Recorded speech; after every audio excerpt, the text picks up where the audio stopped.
గత కొద్ది రోజులుగా చూసుకుంటే తెలంగాణలో అయితే రాజకీయాలు అయితే హీట్ ఎక్కుతున్నాయని చెప్పుకోవచ్చు. ముఖ్యంగా అరకపూడి గాంధీ వర్సెస్ అలాగే పాడి కౌశిక్ రెడ్డి ఇద్దరు ఒక పార్టీ నేతలైనా కానీ వాళ్ళ మధ్య వివాదం అయితే తీవ్ర దుమారం రేగింది. ఆ తర్వాత రాహుల్ గాంధీ కేంద్ర స్థాయిలో చూసుకుంటే రాహుల్ గాంధీ పైన బీజేపీ నేతలు వ్యాఖ్యలు చేయడం, ఆ తర్వాత రీసెంట్ గా చూసుకుంటే జమిలీ ఎన్నికలు, వీటన్నిటిపైన ఇప్పుడు అటు రాష్ట్రంలోనూ దేశంలోనూ ఇవన్నీ పెద్ద ట్రెండింగ్ టాపిక్లుగా మారాయి. వీటన్నిటి గురించి తెలుసుకుందాం. ప్రస్తుతం మనతో తెలంగాణ కాంగ్రెస్ పార్టీకి సంబంధించిన సీనియర్ నేత అద్దంకి దయాకర్ ఉన్నారు. ఆయన అడిగి మరిన్ని విషయాలు తెలుసుకుందాం. అన్న నమస్తే అన్న. నమస్తే నమస్తే బ్రదర్. అన్న ఏంటి అసలు ఈ మధ్య కాలంలో చూసుకుంటే ఈ తెలంగాణలో ఈ అరకపూడి గాంధీ అలాగే పాడి కౌశిక్ రెడ్డి ఇష్యూ బాగా హైలైట్ అయింది. అసలు వాళ్ళ మధ్య ఎందుకు వివాదం ఏంటి అసలు? ఆ పాడి కౌశిక్ రెడ్డి కూడా అరకపూడి గాంధీని ఎందుకు ఎందుకు బాగా టార్గెట్ చేసినట్లు? అంటే ఇప్పుడు డిఫెక్షన్స్ అనేవి వాళ్ళకి ఇప్పుడు పెయిన్ఫుల్ గా కనపడుతున్నాయి. గతంలో మరి అన్ని పార్టీలను అట్లా చేసినప్పుడు బీఆర్ఎస్ కు టీఆర్ఎస్ కనిపించలేదు. టీఆర్ఎస్ ఉన్నప్పుడు టీడీపీని మర్జ్ చేసుకున్నారు. బీఆర్ఎస్ కంటే ముందు ఆ, కాంగ్రెస్ పార్టీని కూడా మర్జ్ చేసుకున్నారు. సో ఇప్పుడు వాళ్ళకి ఎమ్మెల్యేలు వస్తేనే చాలా ఎంత అబ్బా మా ఎమ్మెల్యేలు ఎట్లా పోతున్నారు బాధపడి కింద వాడి మీద వాడు కొట్లాడుకునే కాడికి వచ్చింది. సరే అది కేసీఆర్ కేటీఆర్ హరీష్ రావు మాట్లాడితే మీరేం చేసిండ్రని చెప్పి ప్రజలు అంటారని చెప్పేసి ఇప్పుడు కొత్తగా మనోని కౌశిక్ ను పావులాగా వాడుకున్నారు. ఆ ఏంది ఆ చేరికలు ఆపడానికి ఒక ప్రయత్నంగా చూసిండ్రు కానీ అసలు పార్టీ ఆగే పరిస్థితి లేదు కాబట్టి పెద్దగా ఒక 2-3 రోజులు ఒక రకంగా ఇన్సెక్యూరిటీతో చేసిన యుద్ధమే అది. సో బట్ ఆ ఎపిసోడ్ తెలంగాణ రాజకీయాలకి ఏం వన్నె తెచ్చేది కాకపోయినప్పుడు కూడా దాన్ని మనం ఆహ్వానించదగ్గ పరిణామం కాకపోయినా ఫస్ట్ వాళ్ళు నాయకులుగా బలపడే కాదు, నాయకత్వం బలంగా ఉంటే ఆ కింది క్యాడర్ కూడా బలంగా ఉంటుంది. వాళ్ళు ఒక ఆయన పోయి ఫామ్ హౌస్ ఉంటాడు, ఇంకొక ఆయన పోయి ఇంకో పార్టీతో చర్చలు జరుపుతాడు, ఇంకొక ఆయన పోయి అసలు ఆయన పరిస్థితి ఏందో ఆయనకు తెలియక కొట్లాడుకుంటారు. కాబట్టి ఉన్న ఎమ్మెల్యేలు కూడా మా రాజకీయ భవిష్యత్తు ఏందని చూసి చిలువలు పలువలుగా ఎటు వాళ్ళు అటు ఆలోచించుకోవడం వల్లనే వచ్చిన పరిణామం అది. బట్ ఏదేమైనా అది జరగాల్సింది కాదు కానీ జరిగింది. జరిగిన దాన్ని నష్ట నివారణ చర్యల కోసం ఏదో ప్రయత్నం చేసినప్పటికి కూడా మేము మాత్రం దాన్ని బీఆర్ఎస్ కు మీరు సరిచూసుకోమని చెప్పే ఒక హితవు మాత్రమే చెప్పగలం. అంతకు మీకు ఏం లేదు. మీ మీ మీ నాయకులను కాపాడుకునే ప్రక్రియ పోయినసారి ఒకసారి అప్పుడు అనగా వెనకటి కేసీఆర్ వాళ్ళు వస్తా అంటే మేము వద్దంటామా, ఎట్లా అంటే మీరు ఆపుకోవాలి అని అన్నట్టు అట్లా ఆపుకోండి, మీరు కూడా ఆపుకోండి, కొట్లాడండి, ప్రజల కొరకు కొట్లాడితే మీ జనం ఉంటారు, నాయకులు కూడా ఆగుతారు కొట్లాడవచ్చు అని. కనీసం మీరు ఎవరికి దొరకకుండా ఎమ్మెల్యేలు మీరు మల జీతగాలు లెక్క ఇంటికాడ 5 సంవత్సరాలు వండుకోవాలంటే కలవదు కదా. అది సమస్య ఉందని నేను అనుకుంటున్నాను. అయితే పిఎస్సి చైర్మన్ ఉన్న అరకపూడి గాంధీ ప్రస్తుతం అసలు మీ పార్టీలో ఉన్నట్లా, ఆయన బీఆర్ఎస్ లోనే ఉన్నట్లనా? ఇప్పుడు ఆయన పార్టీ ఏదైనా సరే ఇప్పుడు ఎమ్మెల్యేగా ఉన్నాడు, పిఎస్సి చైర్మన్. రేపటి రోజున పార్టీ వాళ్ళది ఉంటుందా ఊడుతుందా అనే దాన్ని బట్టి ఆయన ఎటు ఉంటాడు అనేది ఆయన తెలుసుకునే అవకాశం ఉంది. కాబట్టి ఆయన మీదకే యుద్ధానికి పంపించినాక ఇంకా ఆయన బీఆర్ఎస్ లో ఉంటాడని నేను అనుకోను. ఎందుకంటే ముష్టిఘాతాల దాకా వచ్చింది పంచాయతీ. అది ఆల్మోస్ట్ ఆల్ కొట్టుకోవడం ఒకటే తగ్గింది. ఆల్మోస్ట్ ఇటువైపు కార్యకర్తలు అటువైపు కార్యకర్తలు నష్టపోయింది బాగా, అంటే కొట్లాడుకున్నారు. కానీ అయితే ఇప్పుడు కౌశిక్ కౌశిక్ ఎపిసోడ్ మాత్రం తనకేం ప్రూవ్ కాలే. చీరే గాజులు పంపించడం ఇట్లా చేయడం, ఈ ఎపిసోడ్ లో నష్టపోయింది కౌశిక్. నష్టపోయి ఎవరైతే వాళ్ళకి లబ్ధి పొందిందా లేదా అని కేసీఆర్ టీం చూస్తారు అంతే. ఎవరు ఎటు పోతే వాళ్ళకి కాబట్టి రాష్ట్రం ఎటు పోతేనే వాళ్ళకి సంబంధం లేదని వాళ్ళు తెలంగాణ నుంచి బీఆర్ఎస్ అని పెట్టుకున్న వాళ్ళు ఇప్పుడు నాయకుల యొక్క ఏంది వాళ్ళ యొక్క బాగోగుల కొరకు వాళ్ళ యొక్క క్రెడిబిలిటీ కొరకు వాళ్ళు ఆలోచిస్తున్నారని నేను అనుకోను. అయితే ఇక్కడ కౌశిక్ రెడ్డి వ్యాఖ్యల వెనక కొన్ని అంటే కొంతమంది కీలకమైన మీ పార్టీకి సంబంధించిన కీలకమైన వ్యక్తులు ఉన్నారనే వార్తలు కూడా వస్తున్నాయి బయట. అంటే జనాల్లో కానీ కాంగ్రెస్ పార్టీలో ఒక వర్గం, అలాగే బీఆర్ఎస్ పార్టీలో ఒక వర్గం, కొంతమంది అయితే చర్చించుకుంటున్నారు. ఎవరో కాదు, మంత్రి ఉత్తమ్ కుమార్ రెడ్డి ఉన్నారు, అంటే వారి మధ్య బంధుత్వం ఉంది. ఎందుకంటే ఈ రేవంత్ రెడ్డిని ఏదో విధంగా డీఫేమ్ చేయాలి, చేస్తే ముఖ్యమంత్రి పదవి ఆశించవచ్చు అని చెప్పి కాంగ్రెస్ లో చాలా మంది ఎదురు చూస్తున్నారు. సో ఇందులో అది ఎంతవరకు వాస్తవం అంటారు? అది ఉత్తమ్ గారి మీద ఒక రకంగా బట్టగాల్చి మీద చేయడానికి చేస్తున్న ప్రయత్నాలే. ఎందుకంటే వాళ్ళిద్దరూ బ్రదర్స్ అయినప్పటికి కూడా ఎప్పుడైనా రాజకీయాల్లో ఒక ఇంట్లో ఉన్నా కూడా ఎవరి రాజకీయాలు వాళ్ళు చేసుకునే కల్చర్ ఉంది. తన రాజకీయ భవిష్యత్ కొరకు తను పిసిసి ప్రెసిడెంట్ గా ఉన్న పార్టీ నుంచే కౌశిక్ బయటికి వెళ్ళిపోయింది. అట్లా అప్పుడు కూడా ఆయన ఫీల్ అయి ఉంటాడు ఇప్పుడు. ఎందుకంటే తనతో ఉంటే బాగుండు అనే ఆలోచనతోనే ఉంటుంది. అటు పోయిన తర్వాత శత్రువు చేతులు ఆయుధమైన తర్వాత తన పార్టీకి నష్టం చేస్తాడని అయితే నేను అనుకోను. ఎందుకంటే దాదాపు ఆయన 35 సంవత్సరాల పైచిలుకు రాజకీయాల్లో 35 సంవత్సరాల ఆల్మోస్ట్ ఆల్ 30 సంవత్సరాల పైనే ఉంది. ఎప్పుడు ఆయన కాంగ్రెస్ ఢిల్లీ నుంచి వచ్చిండు, సైనికుల నుంచి బయటికి వెళ్ళిండు అన్న తర్వాత ఆయన కాంగ్రెస్ పార్టీతో ఉన్నాడు తప్పితే ఇంకెవరితో ఆయన ఎప్పుడు కూడా లీడ్ గా లేడు. తర్వాత ఎవరు ప్రో పాలిటిక్స్ కూడా చేయలేదు. కాంగ్రెస్ పార్టీ అఫ్ కోర్స్ తను టాప్ రేంజ్ కు ఉండాలని ఏ నాయకుడు అని అనుకుంటారు, దాంట్లో ఆ ప్రయత్నాలు ఉండొచ్చు. కానీ కౌశిక్ ఎపిసోడ్ తో వారుకున్నది అనేది మాత్రం కేవలం ఆయనను దిగదార్చడానికి చేసే ప్రయత్నం తప్పితే మరొకటి కాదు. అట్లా చాలా ఇప్పుడు బీఆర్ఎస్ పార్టీ నాయకులే చేస్తారు అట్లా. బీఆర్ఎస్ పార్టీ నాయకులు చేయొచ్చు, ఇంకా వేరే ఉత్తమ్ గారు అంటే పడని వాళ్ళు కూడా చేసే అవకాశం ఉంటుంది తప్పితే పార్టీకి వ్యతిరేకం చేసేది. రేపు ఆయన సిఈసి మెంబర్ ఇక్కడ ఏంటి పార్టీకి సంబంధించి సెంట్రల్ ఎలక్షన్ కమిషన్ మెంబర్ కాబట్టి అలాంటి పార్టీ వ్యతిరేకంగా చేయడాన్ని ఆయన అసలు పార్టీకి వ్యతిరేకంగా మాట్లాడేటోళ్ళనే ఆయన తీవ్రంగా వ్యతిరేకిస్తాడు. ఆ క్రమంలో వారి సోదరుడైనంత మాత్రాన తాను అలాంటి వాటిని సమర్థిస్తాడు లేకపోతే ప్రోత్సహిస్తాడు అయితే ఎట్టి పరిస్థితులు అనుకోవడం కాదు. అయితే ప్రస్తుతం కేసీఆర్ చూసుకుంటే లీడర్ ఆఫ్ అపోజిషన్ గా ఉన్నారు. అంటే ఆయన అసెంబ్లీకి వచ్చినా రాకపోయినా ఈవెన్ ప్రజాక్షేత్రంలో లేకపోయినా లీడర్ ఆఫ్ అపోజిషన్ గా ఉన్నారు. సో ఆ పదవి నుంచి దించేయాలని చెప్పి కాంగ్రెస్ సర్కార్ అయితే ప్రయత్నిస్తుంది అనే వినికిడి కూడా వినిపిస్తుంది. ఎందుకు అంటే ఇప్పుడు ఎలాగూ అంటే ఎల్ఓపి అంటే లీడర్ ఆఫ్ అపోజిషన్ పదవి నుంచి కేసీఆర్ ని ఏదో విధంగా దించేసి కడియం శ్రీహరికి ఆ పదవి కట్టబెట్టాలి అనే యోచనలో ఉన్నట్లు తెలుస్తుంది. ఎందుకంటే ఇంకొక 10 మంది ఎమ్మెల్యేలు కనుక లాగేస్తే బీఆర్ఎస్ మెజారిటీ కోల్పోద్ది, ప్రతిపక్ష హోదా కోల్పోద్ది. కాబట్టి ఇప్పుడు ఒక మాట ఏంటంటే ప్రతిపక్ష నాయకుడు అంటే పని చేయకపోతే నాయకుడుగా ఉండడం ఎందుకనేది నేను అంట. ముఖ్యమంత్రిగా ఉన్నప్పుడు నేను ఇంట్లోనే ఉంటా, ఫామ్ హౌస్లోనే ఉంటా. ప్రతిపక్ష నాయకుడు అంటే కూడా నేను ఇంట్లోనే ఉంటా, అప్పుడప్పుడు సూటుగా వచ్చిపోతా. అంటే వారికి రాజ్యాంగం పట్ల ఏ మాత్రం కమిట్మెంట్ ఉందో అర్థమవుతున్నది కదా. ఇప్పుడు వీళ్ళకు వచ్చి రాని రాజకీయాలు, ఎవరు హరీష్ రావు, కేటీఆర్, దాని మీద ఒక తరీకా ఉండదు. ఎవరి కొట్లాట వాళ్ళదే. నేను నాయకుని కావాలంటే నేను నాయకుని కావాలి, నేను ఉపనాయకుడిని కావాలంటే నేను ఇప్పుడు ఆయన వర్కింగ్ ప్రెసిడెంట్ ఒక ఆయన, ఇంకొక ఆయనకి ఏం లేదు, తెమ్మిలేని ఇప్పుడు మాజీ మంత్రి హోదాలనే వాళ్ళు కయ్య మొత్తుకుంటా ఉన్నారు. అసలు ఆ ఉపనాయకుడు అనేది కూడా ఇంకొకరికి ఇచ్చే పరిస్థితుల్లో బీఆర్ఎస్ లేదు. ఉపనాయకుడు కూడా బీజేపీకి ఇస్తారా, వాళ్ళే పోయి దాంట్లో కలుస్తారా అనే దాని దగ్గరనే సందిగ్ధం ఉంది. అలాంటప్పుడు ఇక విపక్ష నాయకుడు ఆయనకు అంత హోదా ఇచ్చి దానికి అది కాన్స్టిట్యూషనల్ పోస్ట్. అది విపక్ష నాయకుడు అనేది ముఖ్యమంత్రి అధికార పక్ష నాయకుడు అయితే మిగతా అన్ని పక్షాలకు నాయకుడు, బీఆర్ఎస్ కే కాదు ఆయన. ఇక మా కేసీఆర్ రాకపోతే మీకు పొద్దుల్లదా, కేసీఆర్ గురించి మీకు ఎందుకనో కూడా అంటాడు. రాగానే ఇంట్లోనే పండుకోమని 2 దుప్పట్లు వేసుకొని పండుకోమని, మాకెందుకు, ఆయన వస్తే ఎంత రాకపోతే ఎంత. ఆయన ముఖ్యమంత్రిగా ఉన్నప్పుడే పట్టించుకోలేదు. ఎందుకంటే ప్రజలు వ్యతిరేకంగా ఉన్నారని వాళ్ళకి తెలియదు. వాళ్ళు ఓడిపోతామనే దానికి కూడా వాళ్ళకి తెలియదు. ఓడిపోయినాక అది జీర్ణించుకోలేక మా పార్టీని ఇట్లా చేస్తున్నారు, మా పార్టీని అసలు నువ్వేం చేస్తున్నావు ఫస్ట్. విపక్ష నాయకుడు కాదు, అసలు టీఆర్ఎస్ పార్టీ అధ్యక్షుడు, బీఆర్ఎస్ పార్టీ అధ్యక్షుడు, బీఆర్ఎస్ పార్టీ రాష్ట్ర అధ్యక్షుడు ఆయన, జాతీయ అధ్యక్షుడు ఆయనే, విపక్ష నాయకుడు ఆయన, అన్ని నాయకుడు ఆయన. ఇంట్లో ఉండుకుంటే కాదు కదా.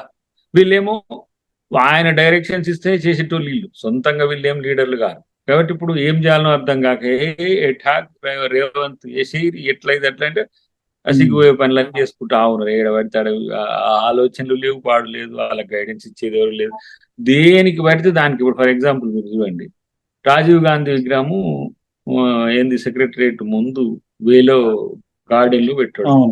వీళ్ళు తెలంగాణ తల్లి విగ్రహాన్ని అక్కడ పెడదాం అనుకున్నారట. 10 సంవత్సరాల పాటు వాళ్ళకి తీరిక కాలే. మేము 10 నెలలు కాకముందే మేము సెక్రటరియట్ లోపల పెడుతున్న మీరు 1 month లో మీరు చూడండి, December 9వ తారీఖు తెలంగాణ తల్లి విగ్రహం ఓపెనింగ్ అవుతుంది. ఇటువైపు బయట రోడ్డు మీద రాహుల్ గాంధీ విగ్రహం, రాజీవ్ గాంధీ విగ్రహం పెడతామంటే వాళ్ళు చేస్తున్న ప్రయత్నాలు చూస్తే నవ్వుకుంటున్నారు జనం. ఏది మీరు ఒక విమర్శను తీసుకోండి, ఏ విమర్శ తీసుకున్నా దాంట్లో సహేతుకత లేదు. అందుకనే వెనకటికి కేసీఆర్ అనేది చెప్తున్నా, ఏం ఎత్తుకోవాలనో అర్థం కాని పరిస్థితిలో ఉన్నాడు. ఇప్పుడు రైతు రుణమాఫీ ఉంది. రైతు రుణమాఫీకి సంబంధించి వాళ్ళు మాట్లాడిన దాంట్లో అందరు రైతులకు రాలేదు. రావడానికి ఏం చేయాలో మూవ్మెంట్ చేయాలి. అసలు రైతు రుణమాఫీ కాలేదండి. తర్వాత ఇప్పుడు ఉచిత బస్సు మనం ఇచ్చాం మహిళలకు. అసలు ఉచిత బస్సులో మీరు రికార్డింగ్ డాన్స్ లేరు మహిళలు అంటారు. అంటే ఏంది, వీళ్ళు ఏం చెయ్యరు. చేసిన వాటి మీద ఇట్లా కామెంట్ చేసుడు. లేదంటే ఇప్పుడు మనం ఉచిత కరెంట్ ఒక 200 యూనిట్ వరకు ఇచ్చారు. ఎక్కడ రావట్లేదంట. మరి ఇచ్చేది ఎవరికి ఇస్తున్నాం మనం? ఇప్పుడు అవును. ఉద్యోగాలు వేస్తామని అన్నాం అనుకో, ఉద్యోగాలు వేయొద్దని ధర్నాలు చేపిస్తారు వీళ్ళతో. ఒరే నాయన మీరు ఉద్యోగాలు వేయలేదు, మేము ఉద్యోగాలు ఇస్తాంరా నాయన అంటే ఏ వద్దొద్దు ఉద్యోగాలు ఇవ్వకన్నాడు. అంటే దేనికి చూస్తే అది ఇప్పుడు ఫర్ ఎగ్జాంపుల్ మీకు ఇంకోటి చెప్తా. రైతు భరోసాకు సంబంధించి పదే పదే మాట్లాడుతున్నాడు. రైతు భరోసాకు సంబంధించిన అంశంలో కొత్త రూల్స్ కూడా వచ్చినాయి. అంటే అందరికి రావని కాదు. ఇప్పుడు ఎవరైతే లావిష్ గా ఉండి ఆర్థికంగా బలపడ్డ వాళ్ళకి కూడా మనం 10,000 ఇవ్వడం అనేది ఎంత జోక్ ఉంటుంది. అవును.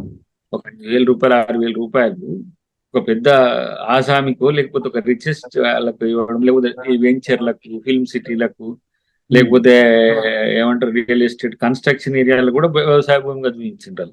అవును. కన్వర్జన్ కానాటికి కూడా మరి వాటికి కూడా వాళ్ళు పైసలు ఇవ్వమంటారు. భూమి ఉంటే చాలు, అది బీడు భూమా వ్యవసాయ భూమా ఇదంతా రైతుకి ఇస్తలేరు, వాళ్ళు భూమికి ఇస్తున్నారు. దాని రూల్స్ అండ్ రెగ్యులేషన్స్ ఫ్రేమ్ చేసినాం. తర్వాత ఆర్థిక అంశాలు కొన్ని ఇబ్బందులు ఉన్నాయి కదా, ఏ మాట కామాట ఎట్ ఏ టైం ఒక 30,000 crores ఎట్ ఏ టైం మనం స్పెండ్ చేయడం అనేది ఇప్పుడున్న ఆర్థిక పరిస్థితికి అదేం పెద్ద ఈజీ కాదు. అవును. తర్వాత ఇప్పుడు రైతు భరోసాకు సంబంధించి 7,000 కోట్లు అవుతుండొచ్చు. ఇవన్నీ కూడా మనం గల్లాపెట్టెలో వచ్చినాకనే మళ్ళీ రైతులకు, విద్యార్థులకు ఇట్లా సర్దడం అవుతున్నది. మళ్ళీ అప్పులు చేయొద్దు, మళ్ళీ వీళ్ళలాగా ఇష్టం వచ్చినట్టుగా చేయడానికి లేదు. ఎందుకంటే ఆడ ఎఫ్ఆర్బిఎం రేంజ్ దాటిపోయింది. ఎవడు అప్పులు ఇచ్చేటోడు కూడా మీరు ఇంకా ఇస్తున్నది, మీరు ఏమి ఇస్తారా అని అంటారు. కాబట్టి వీటిని వాళ్ళు సక్రమంగా అర్థం చేసుకోవడంలో వైఫల్యమైనరు. రెండవది ఏంటంటే పవర్ పోయింది, రావాలి, వస్తుంది, ఇప్పుడే వస్తుంది, గంటకు వస్తుంది అన్నట్టు ఉండాలి. ఫస్ట్ మీకు ఏం జరుగుతుందో కనిష్టం మీరు 5 సంవత్సరాలు, ఒక ఆయన అంటాడు కాంగ్రెస్ పార్టీ ఏందని 5 సంవత్సరాలే ఉంది, నెక్స్ట్ 5 సంవత్సరాలు మళ్ళీ మాకే వస్తుంది. అది వస్తుంది రాదు పక్కన పెట్టి నువ్వు దేని కొరకు మళ్ళీ 5 సంవత్సరాల కొరకు కొట్లాడుతున్నావా, నీ ప్రజల కొరకు కొట్లాడుతున్నావు. కాబట్టి వాళ్ళు ప్రజల పట్ల వాళ్ళకి ఏం కమిట్మెంట్ లేదనేది ఈజీగా అర్థమవుతున్నది.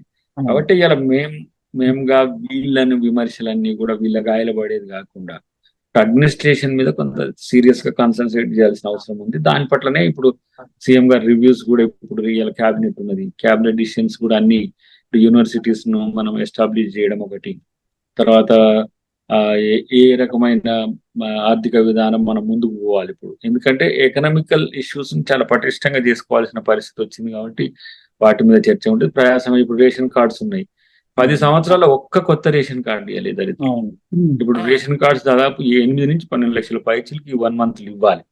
రేషన్ కార్డ్స్ ఇస్తేనే మనం ఒక 9 రకాల వస్తువులు ఇవ్వడానికి అవకాశం ఉంటుంది. అప్పుడు ఏమి ఇచ్చిండ్రో ఏం పోయిందో, బియ్యం అయితే వచ్చేయి. ఆ బియ్యం మొదట్లో సన్న బియ్యం అన్న, తర్వాత ఏం బియ్యం ఇచ్చిండ్రో, తర్వాత ఇంకేదో కిరోసిన్ అప్పుడప్పుడు, పంచదార అప్పుడప్పుడు ఇట్లా ఇచ్చిండ్రంట అట. ఇప్పుడు రేషన్ కుటుంబాలు పెరిగినాయి, రేషన్ పెరుగుతుంది. ఎందుకంటే 9 రకాల వస్తువుల్ని మనం మళ్ళీ గతంలో కాంగ్రెస్ ప్రభుత్వం ఉన్నప్పుడు ఇచ్చినట్టుగానే ఇవ్వబోతాం. దానికి కిరణ్ కుమార్ రెడ్డి గారు గతంలో ఒక మంచి మోడల్ చేసి పెట్టింది. దాన్ని మళ్ళీ ఎట్లా మనం రీట్రేట్ చేయాలి, దాన్ని ఎట్లా మనం రీకన్స్ట్రక్ట్ చేయాలని దాని మీద ఆలోచిస్తుంది ప్రభుత్వం. కాబట్టి వీళ్ళు ఏం పని లేనోడు పొద్దుగాల లేచిన కాంచి రచ్చబండ మీద ఏదో కొట్లాడినట్టుగా వీళ్ళతో ఎందుకు అసలు. నేనైతే చాలా మంది ప్రభుత్వంలో పెద్దలంతా వాళ్ళ వేస్ట్ చేసుకుంటారు టైం, మంత్రులు కూడా అవసరం లేదు. వీళ్ళు పని లేనోడు ఏదో మాట్లాడుతూ ఉంటే చేయాల్సిన అవసరం లేదు. ప్రజలు మనకు ముఖ్యమైన అంశాన్ని గుర్తుపెట్టుకుంటే మంచిది. అందుకనే ప్రాజెక్ట్స్ ఈ రోజు అటు నక్కలగండి, నాగార్జున సాగర్, శ్రీశైలం వాటికి సంబంధించి నల్గొండ పోయిండు. వాళ్ళు ఎప్పుడు రివ్యూస్ చేస్తున్నారు. ఉత్తమ్ గారు ఇరిగేషన్ మీద మొన్న ఏంది ఖమ్మం జిల్లాల ప్రాజెక్టులు ఓపెన్ చేసిండ్రు. ఎక్కడెక్కడైతే చిన్న చిన్న అమౌంట్స్ పెడితే ప్రాజెక్టులు కంప్లీట్ అవుతుందో అవన్నీ కూడా ఇప్పుడు ఇక్కడ కూడా మనకు మహబూబ్నగర్ లో కూడా భీమా, నెట్టింపాడు, కోయిల్ సాగర్ వీటికి సంబంధించి ఒక 2-3 ప్రాజెక్టులు ఉన్నాయి. వాటిని ఒక 10 to 15% మనం నిధులు వెచ్చిస్తే చిన్న నీటి పారుదలకు కూడా ఎక్కువ అవకాశం ఉంటుంది. కాబట్టి వీళ్ళు పొద్దుగా లేచిన కానీ ట్విట్టర్ మొక్కుకుంటారు, ప్రెస్ మీట్లు, ఎల్లిగాడు మల్లిగాడు అందరిని పిలుచుకొచ్చి కూర్చోబెట్టి పంచాయతీ పెట్టేట్టే చేస్తారు. కాకుండా మంచి సూచనలు చేయండి. ప్రభుత్వం ఒక 5 years మంచిగా నడవడానికి, లేకపోతే ప్రజలకు మంచి జరగడానికి చేయాల్సిన అవసరం ఉంది. కానీ ఊరికనే ఏమంటారు కాయలు తప్పి మాట్లాడితే కూడా ప్రజలు హర్షించారనే విషయం గుర్తుపెట్టుకుంటే మంచిది. రాజీవ్ గాంధీ విగ్రహం గురించి అన్నారు. రాజీవ్ గాంధీ విగ్రహం విషయంలో కూడా బీఆర్ఎస్ అయితే చాలా వ్యాఖ్యలు చేశారు. రేవంత్ రెడ్డి తండ్రి విగ్రహాన్ని పెట్టి కొడుకుని ప్రసన్నం చేసుకునే పనిలో పడ్డాడు. తను చేసేవి కూడా అట్లానే ఉన్నాయి. ఢిల్లీ పెద్దలు ఎందుకంటే తన 5 ఏళ్ళు ముఖ్యమంత్రిగా తనను కొనసాగించాలి అనే వ్యాఖ్యలు అయితే చేశారు. ఏం చెప్తారు? అసలు అది అసెంబ్లీ దగ్గరే అనేది ఉండే. అది ఇప్పుడు కాదు, ఎలక్షన్స్ కంటే ముందు నుంచి ఆయనకు ఆలోచన ఉంది. అవును. తర్వాత అంబేద్కర్ విగ్రహం పెట్టడానికే ఆ రోజు చాలా ఇబ్బంది అయింది. ఎందుకంటే నాకు తెలుసు ఆ మూమెంట్ లో కూడా నేను ఉన్నా. అప్పుడు బట్టి గారు డిప్యూటీ స్పీకర్ గా ఉండే, మనోహర్ గారు స్పీకర్ గా ఉండే.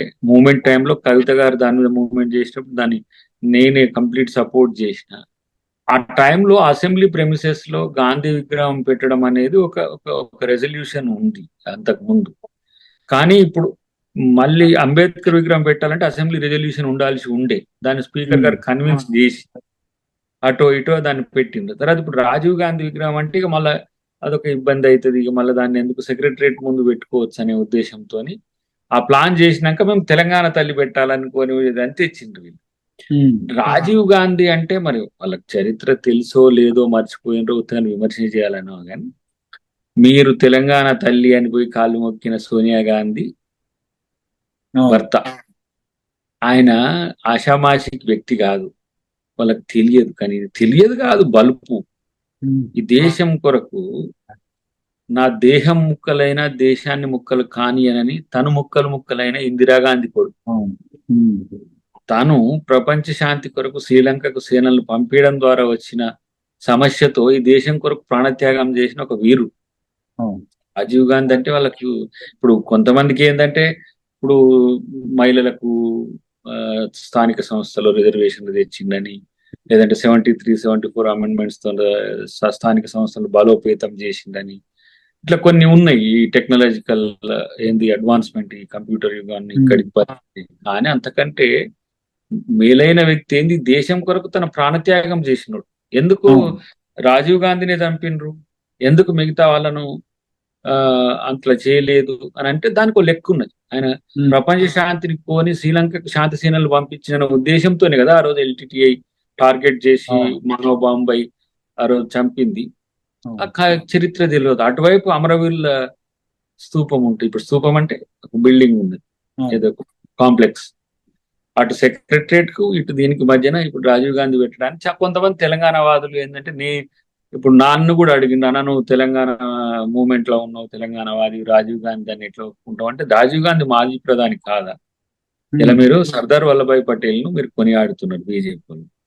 సర్దార్ వల్లభాయ్ పటేల్ ఎవరు? కాంగ్రెస్ పార్టీ ఒక ప్రధాని. సంస్థానాలన్నీ విలీనం చేసే బాధ్యత జవహర్లాల్ నెహ్రూ గారు వారికి ఇవ్వడం వల్ల లెజెండరీ ఒక ఎగ్జిక్యూషన్ చేయగలిగిండు ఆయన.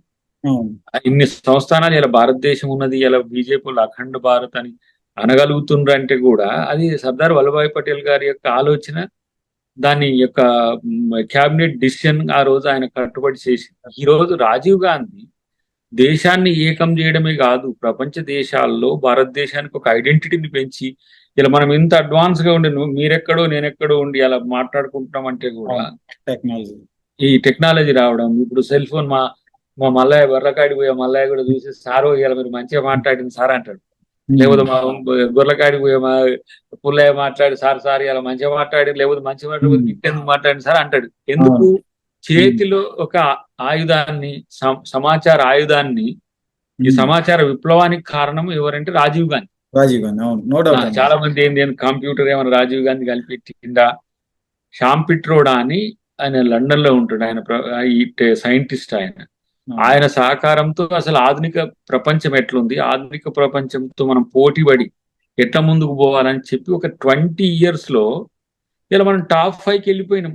భారతదేశం లేని ప్రపంచ చరిత్రను ఇప్పుడు చూడగలమా? భారతదేశాన్ని వదిలేసి ఇంకో ఆలోచన చేసే పరిస్థితిలో ప్రపంచం ఉందా? ఇప్పుడు చైనాను దాటి అత్యధిక జనాభా కలిగిన దేశం అయినప్పటికీ కూడా మన మానవ వనరులు చాలా తెలివైనవి. ప్రపంచ దేశాలకు సేవలు ఇస్తున్నాయి. అమెరికాలో ఇలా మనోళ్ళు ఉంటుండ్రు, ఇంగ్లాండ్ లో ఉంటుండ్రు, లేదంటే ఆస్ట్రేలియాలో ఉంటుండ్రు, భూమండలంలో ఉన్న దేశాలన్నింటిలో తెలుగు వాళ్ళు ఉంటున్నారు. ఏ మూలకపోయినా ఉన్నారు తెలుగు వాళ్ళు. ఎందుకు? ఈ ఎక్స్ప్లోజన్, టెక్నాలజికల్ ఎక్స్ప్లోజన్ తను చేయగలిగిండు ఒక విజనరీ. ఇప్పుడు 1991 న్యూ ఎకనామిక్ పాలసీస్ అని పివి నరసింహారావు గారికి ఒక కిరీటం లాంటి. ఆయన వల్ల ఇవాళ ఆర్థిక వ్యవస్థ కుప్పకూలకుండా ఒక మంచి పద్ధతిలో ఉన్నది. దానికి ఆయన ఆద్యుడు. ఇప్పుడు వాజ్పేయి గారు ఉన్నారనుకోండి, ఆయన దౌత్య సంబంధాల్లో కానీ రాజనీతిలో కానీ ఆయనకు ఒక స్పెషాలిటీ ఉన్నది. లాల్ బహదూర్ శాస్త్రి గారు ఉన్నారు అనుకోండి, ఆయన రాజనీతిలో ఆయన ఒక మహోత్కృష్టమైన వ్యక్తిత్వం. అట్లా వ్యక్తికి ఒకటి. ఇప్పుడు ఈ గరీబీ హఠావో పేరు మీద ఇందిరాగాంధీకి దేశం మొత్తాన అభిమానులు ఉన్నారు ఇప్పటికి కూడా. ఇందిరమ్మ రాజ్యం అని మేము ఎందుకంటాం? నెహ్రూ గారి ఆర్కిటెక్ట్ ఆఫ్ ఇండియా లెక్క ఉన్నారు. ఇంతెందుకు మొరార్జీ దేశాయ్ గారికి అంటే ఆ రోజు జనతా పార్టీ కూడా ప్రతి ఒక్కరికి ఒక స్పెసిఫికేషన్ ఉంది. రాజీవ్ గాంధీ అంటే ఈరోజు చాలా మంది ఈ తరంకు తెలవాల్సిన అవసరం ఏంటంటే, ఈ టెక్నాలజికల్ ఎక్స్ప్లోషన్, వాళ్ళ కంప్యూటర్ సైన్స్ నుంచి మొదలు పెడితే, వాళ్ళ ల్యాప్టాప్ నుంచి, వాళ్ళ సెల్ ఫోన్ నుంచి, వాళ్ళ టీవీల నుంచి మొదలు పెడితే, వాళ్ళ యూట్యూబ్, ప్రతి ఒక్కటి దేశంలో రావడానికి ఆయన తీసుకున్న ఒక సాహసోపేతమైన నిర్ణయం. అప్పటికి సాహసోపేతం అంటే అప్పుడున్న బడ్జెట్స్ కు ఇక్కడ ఇన్వెంట్ చేయాలంటే, అప్పుడు కమ్యూనిస్ట్ లో ఏమైందంటే మనిషికి కూలి ఇవ్వమంటే కంప్యూటర్ ని తెస్తున్నాడు రాజీవ్ గాంధీ అని విమర్శ చేసిండ్రు. ఇప్పుడు వాళ్ళు కూడా ఇప్పుడు జూమ్లల్లా మాట్లాడుకునే కాడికి వచ్చింది పరిస్థితి. అంటే ఏంటి, అంత విజనరీ. కాబట్టి ఒక మాజీ ప్రధానిది రాజీవ్ గాంధీ అంటే కాంగ్రెస్ పార్టీ నాయకుడని కాదు, మాజీ ప్రధాని, దేశం కొరకు ప్రాణత్యాగం చేసిన ఒక వ్యక్తి. అన్ని రకాలుగా ఒక మానవీయ కోణం. రాజీవ్ గాంధీ గారికి ఉన్న ఒక మహత్తరమైన అదృష్టం ఏంటంటే, ఆయన ఎప్పుడూ దేశం ఒక రాజకుమారుని లెక్క చూసింది. కానీ ఆ రాజకుమారుడు ఏదో ఆ ప్రిన్సెస్ లెక్క ఎంజాయ్ చేయలే. తను దేశం కొరకు పోరాడిండు, కొట్లాడిండు, తన ప్రాణాన్ని తన ఎంగేజ్ లో ఇచ్చిండు. ఇప్పుడు తన సతీమణి ఒక్కతి ఉండి 2 పిల్లల్ని సాదుకొని ఇప్పుడు వాళ్ళని ప్రయోజకులు చేసి మళ్ళీ దేశానికి కొరకే ఇచ్చింది. అలాంటి వ్యక్తి యొక్క పెడితే చాలా మంది రాజీవ్ గాంధీ ఎట్లా పెడతారు, తెలంగాణకి ఏం సంబంధం? మరి సోనియా గాంధీ తెలంగాణ ఇచ్చింది కదా, సోనియా గాంధీ గారి భర్త కాదా? సోనియా గాంధీ గారికి ఏం సంబంధం అని పోయి ఆ రోజు కాళ్ళు మొక్కిండ్రు. ఎందుకు సోనియా గాంధీ అంటే తెలంగాణ తల్లి అని ఆ రోజు కేసీఆర్ అన్నాడు? నిండు సభలు అన్నాడు కదా, ఏదో బయట ఏదో ఆఫ్ ది రికార్డులు కావు కదా. కాబట్టి వాళ్ళు ఏదో చేస్తారు, అది కేవలం రాజకీయాల కోసమే అనేది నా యొక్క అభిప్రాయం తప్పితే అది పెద్దగా ఇంకింగ్ మనం మీకేమన్నా చర్చ ఉంటుందా? మనం ఏం చేసిన, ఫర్ ఎగ్జాంపుల్ మీరు ఏంది అందశ్రీ గారి పాట మనం తయారు చేసినాం అనుకోండి, ఎందుకు ఆంధ్ర ఆయన కీరవాణి మ్యూజిక్ అంటారు. ఒరే, అందశ్రీనే ఆప్షన్ పెట్టుకుంటే కూడా మీకు ఇబ్బంది అవుతుంది. ఆయన ప్రపంచంలో ఉండే అతి గొప్ప సంగీత దర్శకులు కావాలనుకున్నాడు. లక్కీ మనకు తెలుగులో ఉన్నాడు కీరవాణి గారు. ఆయన సంతోషాన్ని మలయాళ తనను కూడా యాప్ట్ చేసిండు. అట్లా ఇంకా చాలా మందిని అనుకున్నాడు, రెహమాన్ అనుకున్నాడు. అది ఒక కవి యొక్క ఆలోచనలకు రూపం ఇచ్చే చేసింది ప్రభుత్వం తప్పితే ఎవరి ఆప్షన్ లేదు. కాబట్టి ప్రతిదీ మీరు ఏ పని చేయండి, విమర్శ చేయాల్సిందే. విమర్శను చేయొద్దని అసలు అని. ఎందుకంటే నువ్వు నేను ఇచ్చింది కాదు కదా విమర్శించే హక్కు, అది భారత ప్రజాస్వామ్యం నీకు ఇచ్చిన హక్కు. కానీ నీ విమర్శలో సహేతుకత లేకపోతే అది సమస్య అవుతుంది. అది ప్రజలకు అక్కర్లేదు కదా. ఇప్పుడు ఫర్ ఎగ్జాంపుల్ గాంధీ గారిది, మన కౌశిక్ గారి, చాలా మంది ఇంటలెక్చువల్స్ న్యూట్రల్స్ ఏంది, ఇది మనకి ఏం అవసరం ఈ కొట్లాటలు?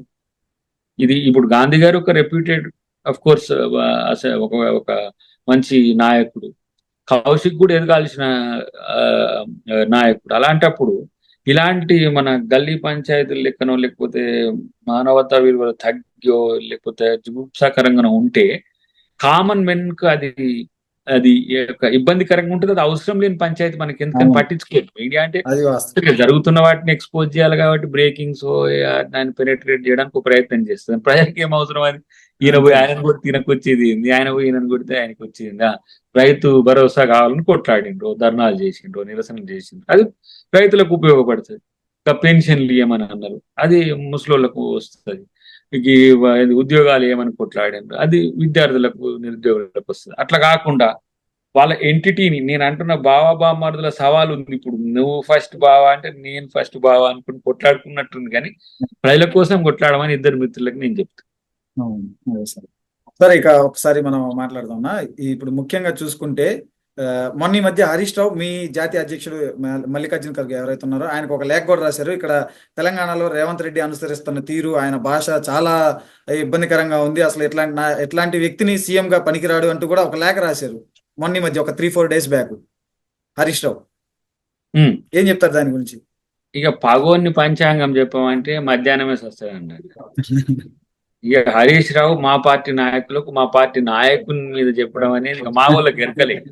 అవును, ఎలా మీ మామను కొట్టాలంటే మా నాయకుడు ఏం చేసిండో తెలిస్తే కదా ఇప్పుడు ముఖ్యమంత్రి అయింది.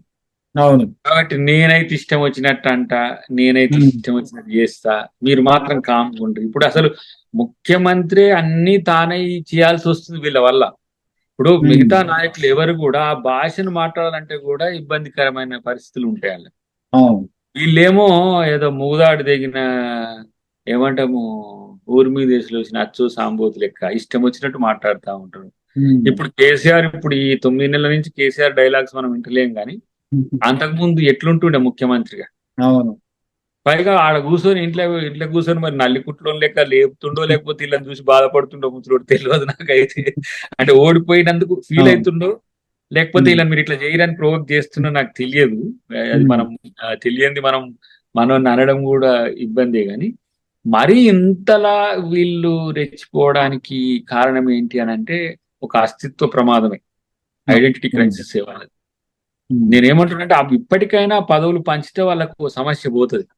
నేను ఉమ్, ఇంకా ఏం చెప్తున్నా అంటే బీజేపీ వాళ్ళు కలిసి కొన్ని ప్రయత్నాలు చేస్తున్నారు. రేపటి ఎన్నికల్లో రాజకీయాల్లో ఎట్లా ఉండాలనే దానికి 2028, 2029 ఒక ప్రణాళికతో ఉన్నారు. ఉమ్, దాంట్లో ఒక సూత్రప్రాయంగా బీజేపీతో అనుకూలంగా ఉన్నారు. మరి బీజేపీతో ఉన్నప్పుడు నా పాత్ర ఏందని ఈయన, నా పాత్ర ఏందని ఆయన, ఇట్లా ఉమ్, ఇట్లా కొట్లాడుకుంటారు. ఇంకా రేపటి తెలుస్తుంది మీకు. కానీ హరీష్ రావు లేఖ రాసిండు, ఇంకెవరో మా శ్రవణ్ రాసినట్టుంది, ఇంకెవరో ఎవరో ఉమ్, రాస్తున్నారు. మల్లికార్జున ఖర్గే గారికి రేవంత్ రెడ్డి గారి గురించి తెలియక ముఖ్యమంత్రిని చేసిందా వారి అధ్యక్షునిగా ఉండి? అవును. ఉమ్, వాళ్ళది అడ్జసెంట్ కాన్స్టిట్యున్సీ. అవును. కొడంగల్ అనేది గుల్బర్గా ఉమ్, కాన్స్టిట్యున్సీకి పక్క పక్కనే. అవును. బ్రిడ్జిలు కలిసి పోసుకున్న వాళ్ళు, రోడ్లు కలిసి వేసిన వాళ్ళు. ఆ ఉమ్, కర్ణాటక ప్రభుత్వం, ఈ ప్రభుత్వం అంటే ఇక్కడ టిఆర్ఎస్ ఉండని కాంగ్రెస్ ఉండని అవును. అది ఏంది ఆ ఆ ఏరియా పక్క పక్కన ఉండేటోళ్ళు వాళ్ళు. ఇప్పుడు ఉమ్, ఖర్గేకు మా రేవంత్ రెడ్డి గారి ఏందో ఆయన తెలియకుండానే ఉన్న పరిస్థితి ఉందా? కాబట్టి ఉమ్, ఇవన్నీ అదే. కూడా సెన్సేషన్ కొరకు చేసే ప్రయత్నం. ఎవ్రీథింగ్ అంతా స్టడీ చేసిన తర్వాత మళ్ళీ ఇంకేమంటారు, ఇక రేవంత్ రెడ్డిని తీసేయాలని ఒక ఆయన అంటాడు, తీసేస్తారట ఇంకొక ఆయన అంటాడు, ఉమ్, తీసేసి మళ్ళీ మా ఉత్తమ్ గారిని పెడతారని ఇంకొక, ఇట్లా వస్తా ఉంటాయి. ఆ, ఇవి రాజకీయాల్లో సహజం కదా. దాన్ని చూసి అవును. మేమంతా ఎప్పుడు నవ్వుకోవడం తప్పితే ఉమ్, ఏం చేయగలుగుతాం? మా వాళ్ళ మధ్య ఏ సఖ్యత ఉందో తెలుసు. ఇప్పుడు అవకాశాల కోసం అందరం కొట్లాడినాం. అవును. అందరూ కొట్లాడడం వల్ల వాళ్ళకి అవకాశాలు వచ్చినాయి. దాన్ని ఇప్పుడు ప్రభుత్వంగా ప్రజలకు ఎట్లా మేలు చేసి మళ్ళీ నెక్స్ట్ గవర్నమెంట్ ఎట్లా తేవాలనే ఆలోచనే ఉంటది తప్పితే మేము ఏదో అంతర్గతంగా కొట్లాడుకుంటే వాళ్ళకి లాభం వస్తుంది, లేకపోతే వాళ్ళ పార్టీ వాళ్ళకి చెప్తే వాళ్ళు ఈయన మీద చర్య తీసుకుంటారు. మరి మీ మామకు చెప్తాం మేము, మీరంతా ఇష్టం వచ్చినట్టు చేస్తారని చెప్తే మీ మామ మిమ్మల్ని వెళ్ళగొడతారు ఆ పార్టీ నుంచి. అంటే ఇది నవ్వుకుంటట్టు ఉంటది లొల్లి. మరి ఇన్ని రోజులు ఇంత గంభీరంగా కనపడ్డారు వీళ్ళు, నాకు అనిపిస్తుంది ఇప్పుడేమో బఫూన్స్ లెక్క ఎందుకు మారిపోతున్నారో నాకు అర్థం కావట్లేదు. ఆ ప్రెస్ మీట్లు వింటున్న అప్పుడప్పుడు నేను ఆ సీరియస్నెస్ ఉంటలే వాళ్ళకి. ఉమ్, తెలంగాణ మూవ్మెంట్ లో ఏ ఫొరియస్ ఏ కొట్లాట వాళ్ళు మాతో ఉన్నప్పుడు మేము చూసినాము, అది కూడా డ్రామా నేను అనిపిస్తుంది ఇప్పుడు ఇలా చూస్తే. ఉమ్, సహేతుకంగా పక్కన పెట్టండి, పక్కన ఇష్యూ టు ది పాయింట్ అనేది వర్కౌట్ కావట్లేదు వాళ్ళకి. దాన్ని ఉమ్, అందుకని ఇప్పటికైనా నేను చాలా మంది టిఆర్ఎస్ మిత్రులు అప్పుడప్పుడు కలిసినప్పుడు చెప్తుంటా నేను, మీరు కన్స్ట్రక్టివ్ క్రిటిసిజం చేస్తే దాన్ని చెప్పకుండా కూడా తస్కరించి మేము మా పని చేస్తాం. అవును. ఫర్ ఎగ్జాంపుల్ మీరు ఒక మంచి విమర్శ చేసిండ్రు, అరే మిస్టేక్ అయింది కదా, పని చేయడానికి ప్రజల కొరకు నష్టమైంది. ఇంకోటి రేవంత్ రెడ్డి గారు ఆ విషయంలో అడ్వాన్స్ ఉంటాడు. అవును. ఒక మిస్టేక్ జరుగుతుంది అనే ఒక ఆలోచన ఇటువైపు నుంచి అయినా వస్తే విని ఉమ్, సవరించుకోవడానికో దాన్ని సంస్కరించడానికో లేకపోతే దాన్ని ఆ పని ఎగ్జిక్యూట్ చేయడానికో ఇగో ఏం లేదు మీ మాదిరిగా. అవును. ప్రతిపక్షాలు చెప్పిండ్రు కాబట్టి మేము ఇట్లా చేస్తాం, నా ఇష్టం వచ్చినట్టు చేస్తా అనేది లేదు ఈ ప్రభుత్వంలో. ఉమ్, డెఫినెట్ గా రేవంత్ రెడ్డి గారు కానీ క్యాబినెట్ కానీ ఎవరైనా దాని మీద పాజిటివ్గా ఉంటారు. కొన్ని విషయాల్లో అట్లా ఫాలో అయినవి కూడా ఉన్నాయి.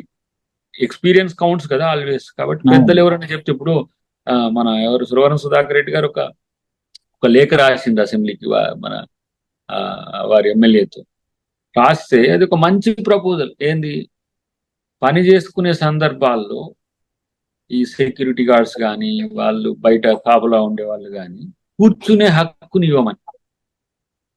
అంటే ఎప్పుడు నిలబడి ఉండడం 12 అవర్స్ 8 అవర్స్ ఉంటే నిలబడి ఉండడం అనేది అది హ్యుమానిటీ కాదు కదా. అది అవును. రాజరికంలోనో లేకపోతే ఫెడరలిజంలోనో అది సాధ్యమైంది. కానీ డెమోక్రసీలో మనం పని చేసేటప్పుడు వచ్చే ఓనర్ వచ్చేటప్పుడు ఎవరైనా వచ్చేటప్పుడు లేచి నిలబడడం అనేది గొప్ప.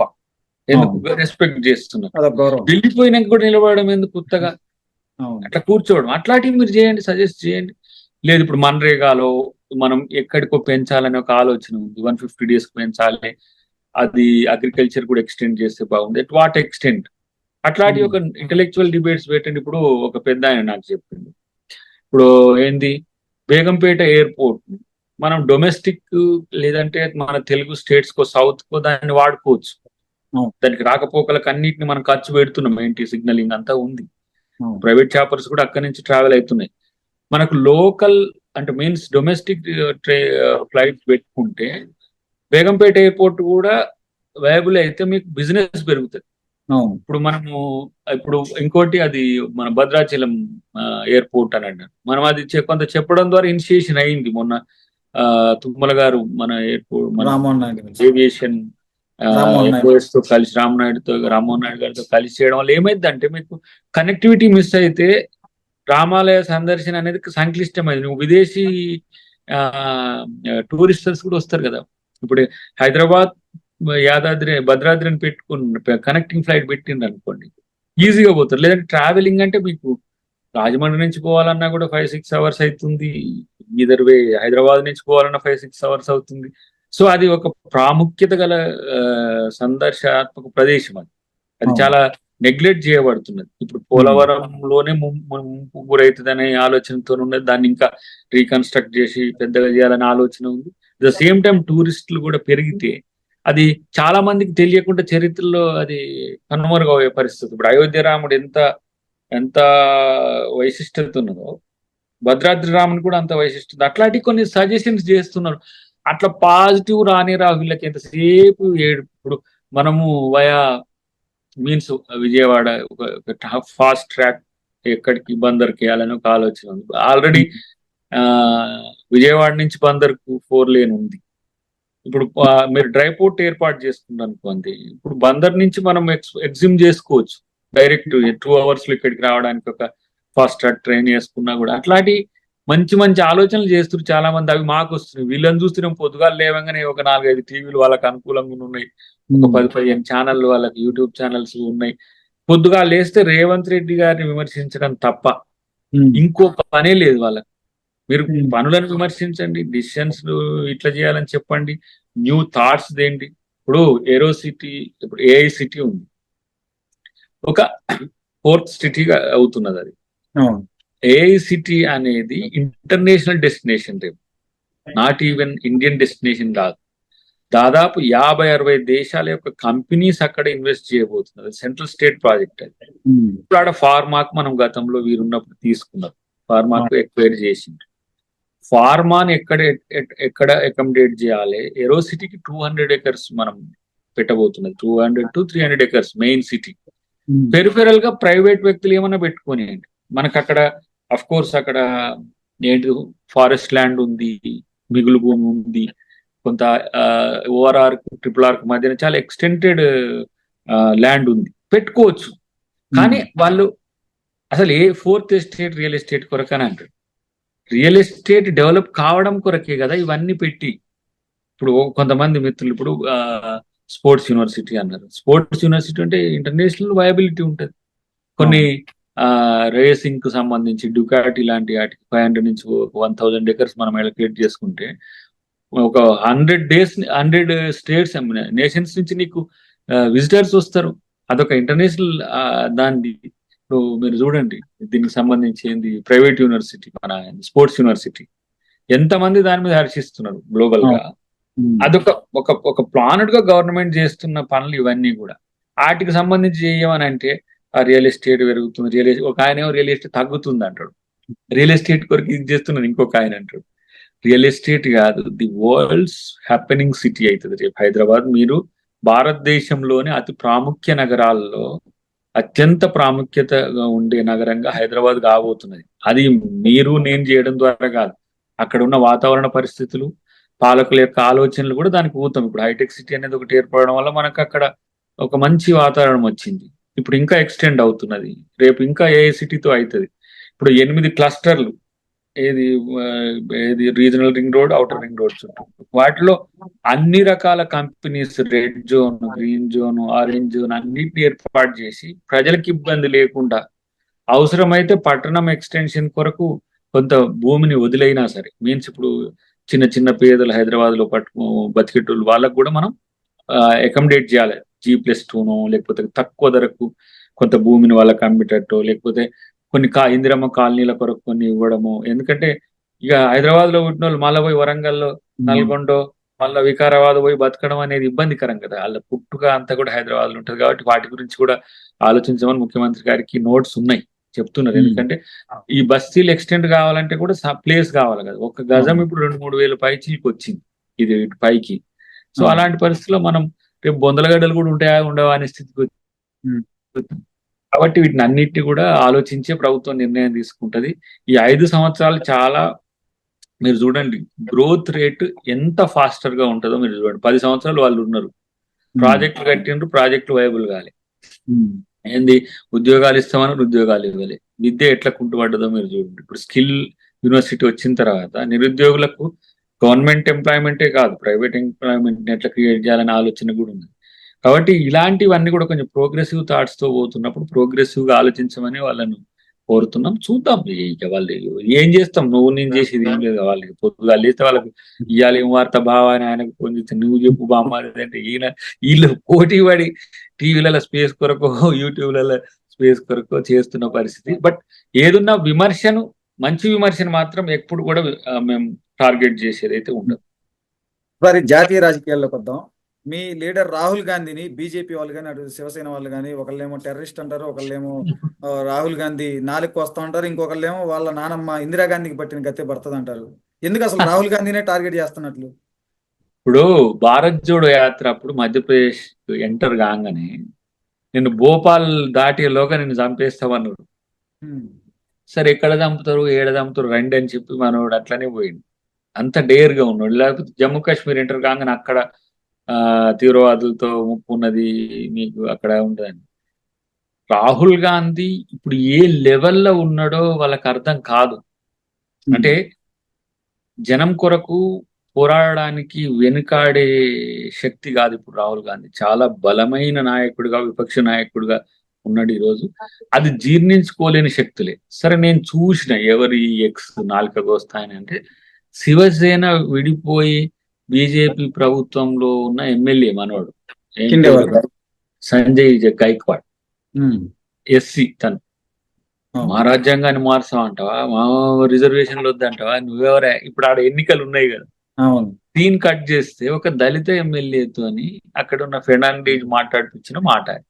మనోడు ఇంకొకటి సర్దార్జీ ఉంటాడు ఇక్కడ పంజాబ్ లో, ఆయన టెర్రరిస్ట్ అంటాడు. ఆయన టెర్రరిస్ట్ ఆయన కాబట్టి గతంలో ఏంటిది మన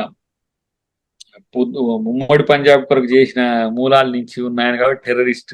ఇప్పుడు ఖలిస్తాన్ వాళ్ళ అమ్మమ్మ వాళ్ళ నానమ్మ దేని కొరకు ప్రాణ త్యాగం చేసిందో తెలుసుకుంటే మంచిది.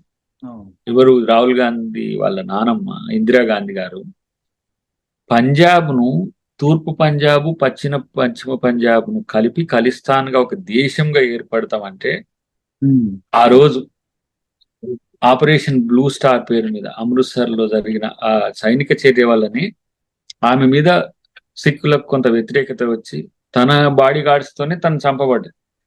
అలాంటి కుటుంబ నేపథ్యం నుంచి వచ్చిన ఆయన టెర్రరిస్ట్ అంటున్నాడు. అంటే ఈ టెర్రరిస్టులకు ఆయన టెర్రరిస్ట్ లెక్కనే అగపడతాడు, మంచోళ్ళకు మంచోళ్ళ లెక్కనే ఉంటాడు. కానీ నా దృష్టిలో ఒక రాజ్యాంగ పరిరక్షకుడు, ఒక రాజ్యాంగ యోధుడు అనిపిస్తాడు నాకు. నా వ్యక్తిగతంగా కూడా కాంగ్రెస్ పార్టీ అనే కాదు, తను మొదటి నుంచి రాజ్యాంగాన్ని చేతిలో పట్టుకొని తిరుగుతున్నాడు భారత్ జోడో యాత్రలో కూడా. దీని రక్షణ మా బాధ్యత అని. ఇప్పుడు ఆ రోజు కూడా మోదీ గారు పార్లమెంట్ లో తను ఏమంటాము రాజ్యాంగాన్ని మొక్కడం, ఆయన పార్టీ వాళ్ళేమో రాజ్యాంగాన్ని తీసేయమనడం, తర్వాత రాజ్యాంగ పరిరక్షణ సదస్సులు కూడా పెడుతుంది. మొన్న అలహాబాద్ పెట్టిండు, రేపు October 5th కొల్లాపూర్ ఉన్నది. ఇప్పటికి తను సస్పెక్ట్ చేస్తున్నది రాజ్యాంగాన్ని డెఫ్యూజ్ చేయడానికి బీజేపీ ప్రయత్నం చేస్తున్నది, ఆర్ఎస్ఎస్ ప్రయత్నం చేస్తున్నది. ఆర్ఎస్ఎస్ నుంచి ఎందుకు ముప్పు ఉన్నది రాజ్యాంగానికంటే వాళ్ళు 100 సంవత్సరాల తర్వాత ఈ రాజ్యాంగాన్ని మార్చి కొత్త రాజ్యాంగం తెస్తాం, ఈ దేశం యొక్క అస్తిత్వాన్ని మార్చి హిందూ రాష్ట్రంగా మారుస్తామని చెప్పి హెడ్గేవర్ గారు చేసిన ప్రతిజ్ఞ అది. రేపు 25కు 2025 100 సంవత్సరాలు కాబోతున్నాయి. 1925 నుంచి 2025 వరకు ఈ దేశం సెక్యులర్ గా ఉండాలి, హిందూ ముస్లిం క్రిస్టియన్ అసలు ఎవరైనా ఏ మతాల వాళ్ళైనా బుద్ధిస్టులైనా ఇక్కడ బతకాలనే ఉద్దేశం కదా కాంగ్రెస్ పార్టీ. అందుకనే ఇది హిందూ మూలాలతో ఉన్న దేశమే, హిందూ దేశం కాదు అనడానికి లేదు కదా. రాజ్యాంగమే హిందూ మూలాలతో 60% తయారు చేసిన స్వయంగా అంబేద్కర్ గారే చెప్పారు. అలాంటి పరిస్థితుల్లో రాహుల్ గాంధీ సేవియర్ గా ఉన్నాడు, రాహుల్ గాంధీ ప్రొటెక్టర్ గా ఉన్నాడు, రాహుల్ గాంధీ ఈ రోజు ఈ దేశం యొక్క పీడితుని యొక్క గొంతుకగా ఉన్నాడు. కాబట్టి ఆయన నాలుగు కోస్తా, ఆయన టెర్రరిస్టు, ఆయన ఇట్లా చంపేస్తాం, ఇవన్నిటికీ పప్పులేం ఉడకవు. ఒక వారియర్ గా ఈ రోజు ఇండియాకు ఒక దిక్సూచిగా రేపటి ప్రధానిగా ఎక్స్పోజ్ అవుతున్న క్రమంలో మీరు చూడండి, ఇప్పుడు కూడా జరుగుతున్న పరిణామాలు. నిన్న మిత్రుడు ఎవరో ఇచ్చినట్టు హర్యానా కొలాప్స్ అవుతున్నారు వాళ్ళు, జమ్మూ కేకే కాశ్మీర్ శర్మ. అంత మాత్రంగా ఉన్నది. తర్వాత మహారాష్ట్రలో ఇక మహారాష్ట్ర నాలుక కోశ ప్రోగ్రామ్ ఇందుకే వచ్చింది, కాంగ్రెస్ పార్టీకి అడ్వాన్స్ కావద్దు కాంగ్రెస్ పార్టీ అని. బట్ నేనేమంటున్నా అంటే ఎన్నికలు గెలుస్తారు ఓడుతారు, కానీ ప్రజాస్వామ్యం, రాజ్యాంగం, మానవత్వం అనేది ఈ దేశ పునాది. దాన్ని కాపాడే పనిలో రాహుల్ గాంధీ ఎప్పుడు కూడా అందరికంటే ముందే ఉంటాడు నాకు తెలిసి. ఆయన అనుసరిస్తే చాలు. నేను ఒకసారి ఎవరితో మిత్రులతో అన్నా, భారతదేశ రాజ్యాంగమే ఈ దేశానికి శ్రీరామ రక్ష, దాన్ని కాపాడే రాహుల్ గాంధీ ఒక రేపటి నాయకుడు అని చెప్తే మరీ ఎక్కువైపోయింది దాకా నీకు రాహుల్ గాంధీని పోవడం అంటే. నిజంగా కూడా ఈ దేశ ప్రజాస్వామ్యాన్ని కాపాడేవాడు ఎవడైనా సరే అట్లనే ఉంటది. నేను రేపు ఇప్పుడు వాజ్పేయి గారిని మేము ఎందుకు అప్పుడప్పుడు పొగుడుతాం అని అంటే, is the follower of the hard core అంటే డెమోక్రటిక్ రూల్స్. అట్లనే మోడీ ఉంటే కూడా అంటాం. కానీ ఒకవైపు ఏమో మహిళా రిజర్వేషన్ బిల్ అని తెస్తారు, పాస్ చేస్తారు, దానికి విధి విధానాలు రూపొందించరు. వచ్చే 29 ఎన్నికలకు తయారు చేయాలిగా, దాని గురించి లేదు. బీసీ జనగణన చేసి వాళ్ళకి రిజర్వేషన్లు ఇవ్వాలనేది ఒక పోరాటం దేశవ్యాప్తంగా నడుస్తుంది, దాని గురించి ఆలోచించరు. ఇప్పుడు జమిలీ ఎలక్షన్ల మీద తెచ్చిండ్రు. ఎందుకు? జమిలీ ఎలక్షన్లు అయితే మళ్ళీ ఎట్లా గెలవాలి, అవతల పార్టీని ఎట్లా నాశనం చేయాలి, మనం ఆడ ఎట్లా గవర్నర్ పాలన పెట్టాలి, ఇట్లా రాష్ట్రపతి పాలన పెట్టాలి, అంతా స్కెచ్ చేసుకున్నారు. రామ్నాథ్ కోవింద్ కమిటీ ఇచ్చే రిపోర్ట్స్ ఒక తీరుగుంటే మోడీ కమిటీ తీర్పులు ఇంకో తీరుగుంటాయి. అంటే ఈ దేశంలో తన మనుగడ కోసం ప్రాంతీయ పార్టీలను, ప్రాంతీయ ప్రభుత్వాలను, బీజేపీయేతర ప్రభుత్వాలను, బీజేపీకి అనుకూలంగా లేని శక్తులను పీచుమనచడానికి ఆ జమిలీ అనేది తెస్తున్నారు. అది ఒక రకమైన రాజకీయ కుట్ర. కాబట్టి ఇవాళ నేనేమంటున్నా అంటే, ఆయనను మేము కాన్స్టిట్యూషన్ సేవియర్గా ఎట్లా చూడగలుగుతాం? చలో ఇప్పుడు బీసీ జనగణన 2021లో మీరు సెన్సెస్ తీసుకోలేకపోయినారు, కారణం కరోనా. 2025 అనుకున్నారు, 25లో జనగణన చేయండి, జనగణన చేసి బీసీల జనాభాను మీరు డిక్లేర్ చేయండి. చేసిన తర్వాత మహిళా బిల్లుతో పాటు రేపు బీసీ బిల్లు కూడా పెట్టండి. అది మిమ్మల్ని డెమోక్రటిక్ గా చూస్తాం. కానీ పెట్టిన అది కూడా మణిపూర్లో మహిళలను హతమార్చిన శక్తులే మహిళా సమాజం నుంచి వ్యతిరేకత వస్తుందని రిజర్వేషన్లను తెచ్చి ఈ ఎలక్షన్ కాకుండా వచ్చే ఎలక్షన్ కన్నా, ఆ వచ్చే ఎలక్షన్ కాగానే అది మొదలు పెట్టాలి కదా. కాబట్టి వాళ్ళు మహిళల పట్ల ఉండదు, దళితుల పట్ల ఉండదు, ప్రజాస్వామికవాదుల పట్ల ఉండదు, వాళ్ళకు రాజ్యం కావాలంతే. ఆ రాజ్యం కూడా వాళ్ళకేదో హిందూ దేశంగా దీన్ని మార్చాలని లేదు, హిందూ దేశంగా మారిస్తే మా కోట్లు పడతాయి.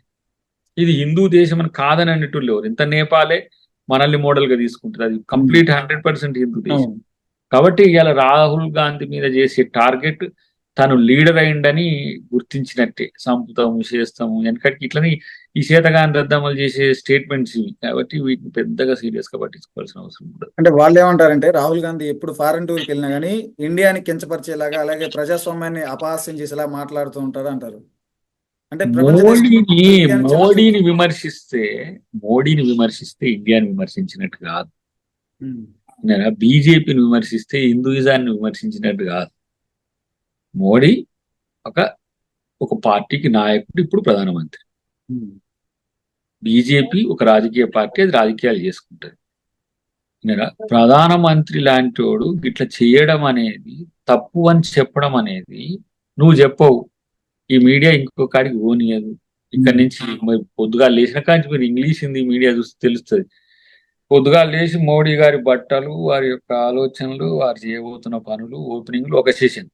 తర్వాత రాజీవ్ గాంధీ, రాహుల్ గాంధీ, ఇందిరాగాంధీ, సోనియా గాంధీ చేసిన తప్పు. ఇవి రెండే వాళ్ళు ఇంక ప్రజలకు జరుగుతున్న నష్టం ఏంది, ప్రజలకు వచ్చిన కష్టం ఏంది దాని మీద ఉండదు.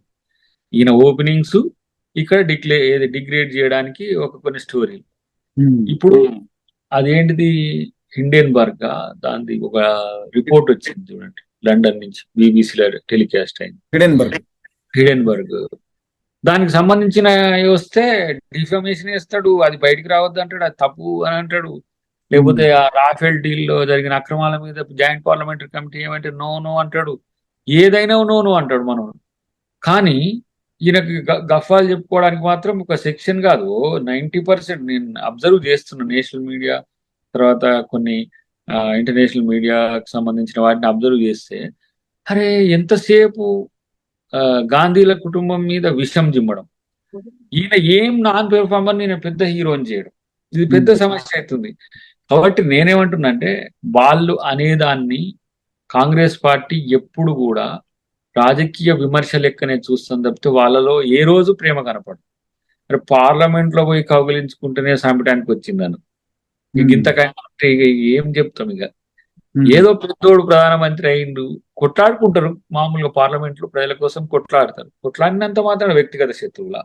కానీ వాళ్ళు వ్యక్తిగతంగా కాదు, కుటుంబ పరంగా శత్రువులే. చంపేస్తాం, మీ నానమ్మకు పట్టిన గతే పడుతుంది నీకు అని అంటే, ఇక ఇప్పుడు వీడు చేతగానోడే కదా. గాంధీని చంపిన గాడ్సే దేనికి చంపినట్టు? దేశానికి స్వాతంత్రం తెచ్చిన గాంధీని చంపిన లెక్కనే ఉంటాయి వీళ్ళు. గాడ్సే వారసులు కదా, వాళ్ళకే గుడి కట్టాలంటే వాళ్ళు కదా వీళ్ళు. గాడ్సే అంటాడు చాలా దేశభక్తుడు అండి, ఆహా, గాంధీని మించిన దేశభక్తుడు అన్నట్టు వాడు. అంటే కనీసం సోయి కూడా ఉండదు వాళ్ళకంటే, విమర్శల్లో సహిష్ణుత ఉండదు. బీజేపీని విమర్శిస్తే హిందూయిజాన్ని విమర్శించినట్టు వాళ్ళు తయారు చేసి పెట్టిండ్రు. ఈ దేశం ఏంది, దీని మూలం ఏంది, బీజేపీ ఎప్పుడు పుట్టింది, మోడీ ఎప్పుడు పుట్టిండు, దేశం కొరకు ప్రాణత్యాగాలు చేసిన వాళ్ళ మీద మీరు అవాకులు చెవాకులు పేలుతున్నారు. గాంధీకి మార్ఫింగ్ చేస్తారు, ఎవరు ఇద్దరు డాన్సర్లతో నేర్చినట్టు, ఎవరు ఇద్దరితో నేర్చినట్టు, నెహ్రూ ఎవరో మహిళలతో ఉన్నట్టు, లేదంటే ఇంకా ఇట్లా ఇష్టం వచ్చినట్టు చేస్తారు. వాళ్ళ సోషల్ మీడియా అనేది ఒక పనికిరాని, ఇప్పుడు ఇది ఉంది. ఇప్పుడు నేను కూడా మోడీని, మనం అమిత్ షాని తిడితే రాముని తిట్టడానికి మూతికాడ మైకులు పెడతాడు దరిద్రులు. మోడీని మోడీని అమిత్ షాని విమర్శించే హక్కు నాకు ఉన్నదిరా నాయన. వాళ్ళు ఎట్లా విమర్శిస్తారో మేము అట్లా విమర్శిస్తాం. దానికి రాముని మొక్కుడే బీజేపీని తొక్కుడే అంటే రాముని తిట్టిండి అంటాడు. ఇక ఉంటారు కదా కొంతమంది, వీళ్ళక్కడ జీతాలు ఏం చేస్తారు, ఆ జీతాలు తీసుకుంటే వాళ్ళు బద్దంకి దయాకర్ రాముని తిట్టిండి ఏమంటారంటే, దయాకర్ ఇట్లా, దయాకర్ అట్ట చేస్తాడు, అది హిందూ వ్యతిరేకి, ఇట్లా ఇట్లా అని పెడతాడు. వీడు కనీస అవగాహన లేని వాళ్ళతో ఇవన్నీ పనులు చేయిస్తుంటారు. ఇప్పుడు అట్లనే వీళ్ళని కూడా ఏది, మేము రాహుల్ గాంధీని ఇట్లా చేస్తాం అట్లా చేస్తాం. విదేశీ వేదికల మీద రాహుల్ గాంధీ మాట్లాడే మాటలు సీరియస్ గా వినండి, తెలుస్తుంది. అంటే అంతర్జాతీయ సమాజానికి భారతదేశ సమాజం యొక్క విశిష్టతను చెప్పే విధంగానే ఉంటది. ఈయన ఒక్క విమర్శను తీసుకొని రాహుల్ గాంధీ అడిగిపోయిన ప్రజాస్వామ్యం అంతప్పుడు, ఈ దేశ ప్రజాస్వామ్యానికి మూలమైన మూల వాసుల యొక్క వారసుడు. ఈ దేశంలో ప్రజాస్వామ్యం ఉండాలన్నా, రాజరికం ఉండాలన్నా, నియంతృత్వం ఉండాలన్నా, కింగ్డమ్ ఉండాలన్నా అని అంటే, ఈ దేశంలో ప్రజాస్వామ్యం ఉండాలని కోరుకున్న నెహ్రూ వారసుడు. ఈ ఫ్యూడలిస్టిక్ అప్రోచ్ తోని గోద్రా సంఘటనలు చేసిన వాళ్ళు, ఇక్కడ ఉండి మనవాదులు ఈ దేశం రాజరికంలో ఉండాలని అంటే వాళ్ళు మాట్లాడితే, ఈ దేశంలో పార్లమెంటరీ డెమోక్రసీ కంటే presidential form of democracy right అన్న వాళ్ళు మాట్లాడుతుంటే నవ్వు వస్తుంది. Is the champion of democracy tomorrow, world లో ది బెస్ట్. నేను అనుకున్న ఉన్న ప్రతిపక్ష నాయకుల్లో బీబీసీ ఒక సర్వే చేస్తే ఈజ్ ద సెకండ్ వన్.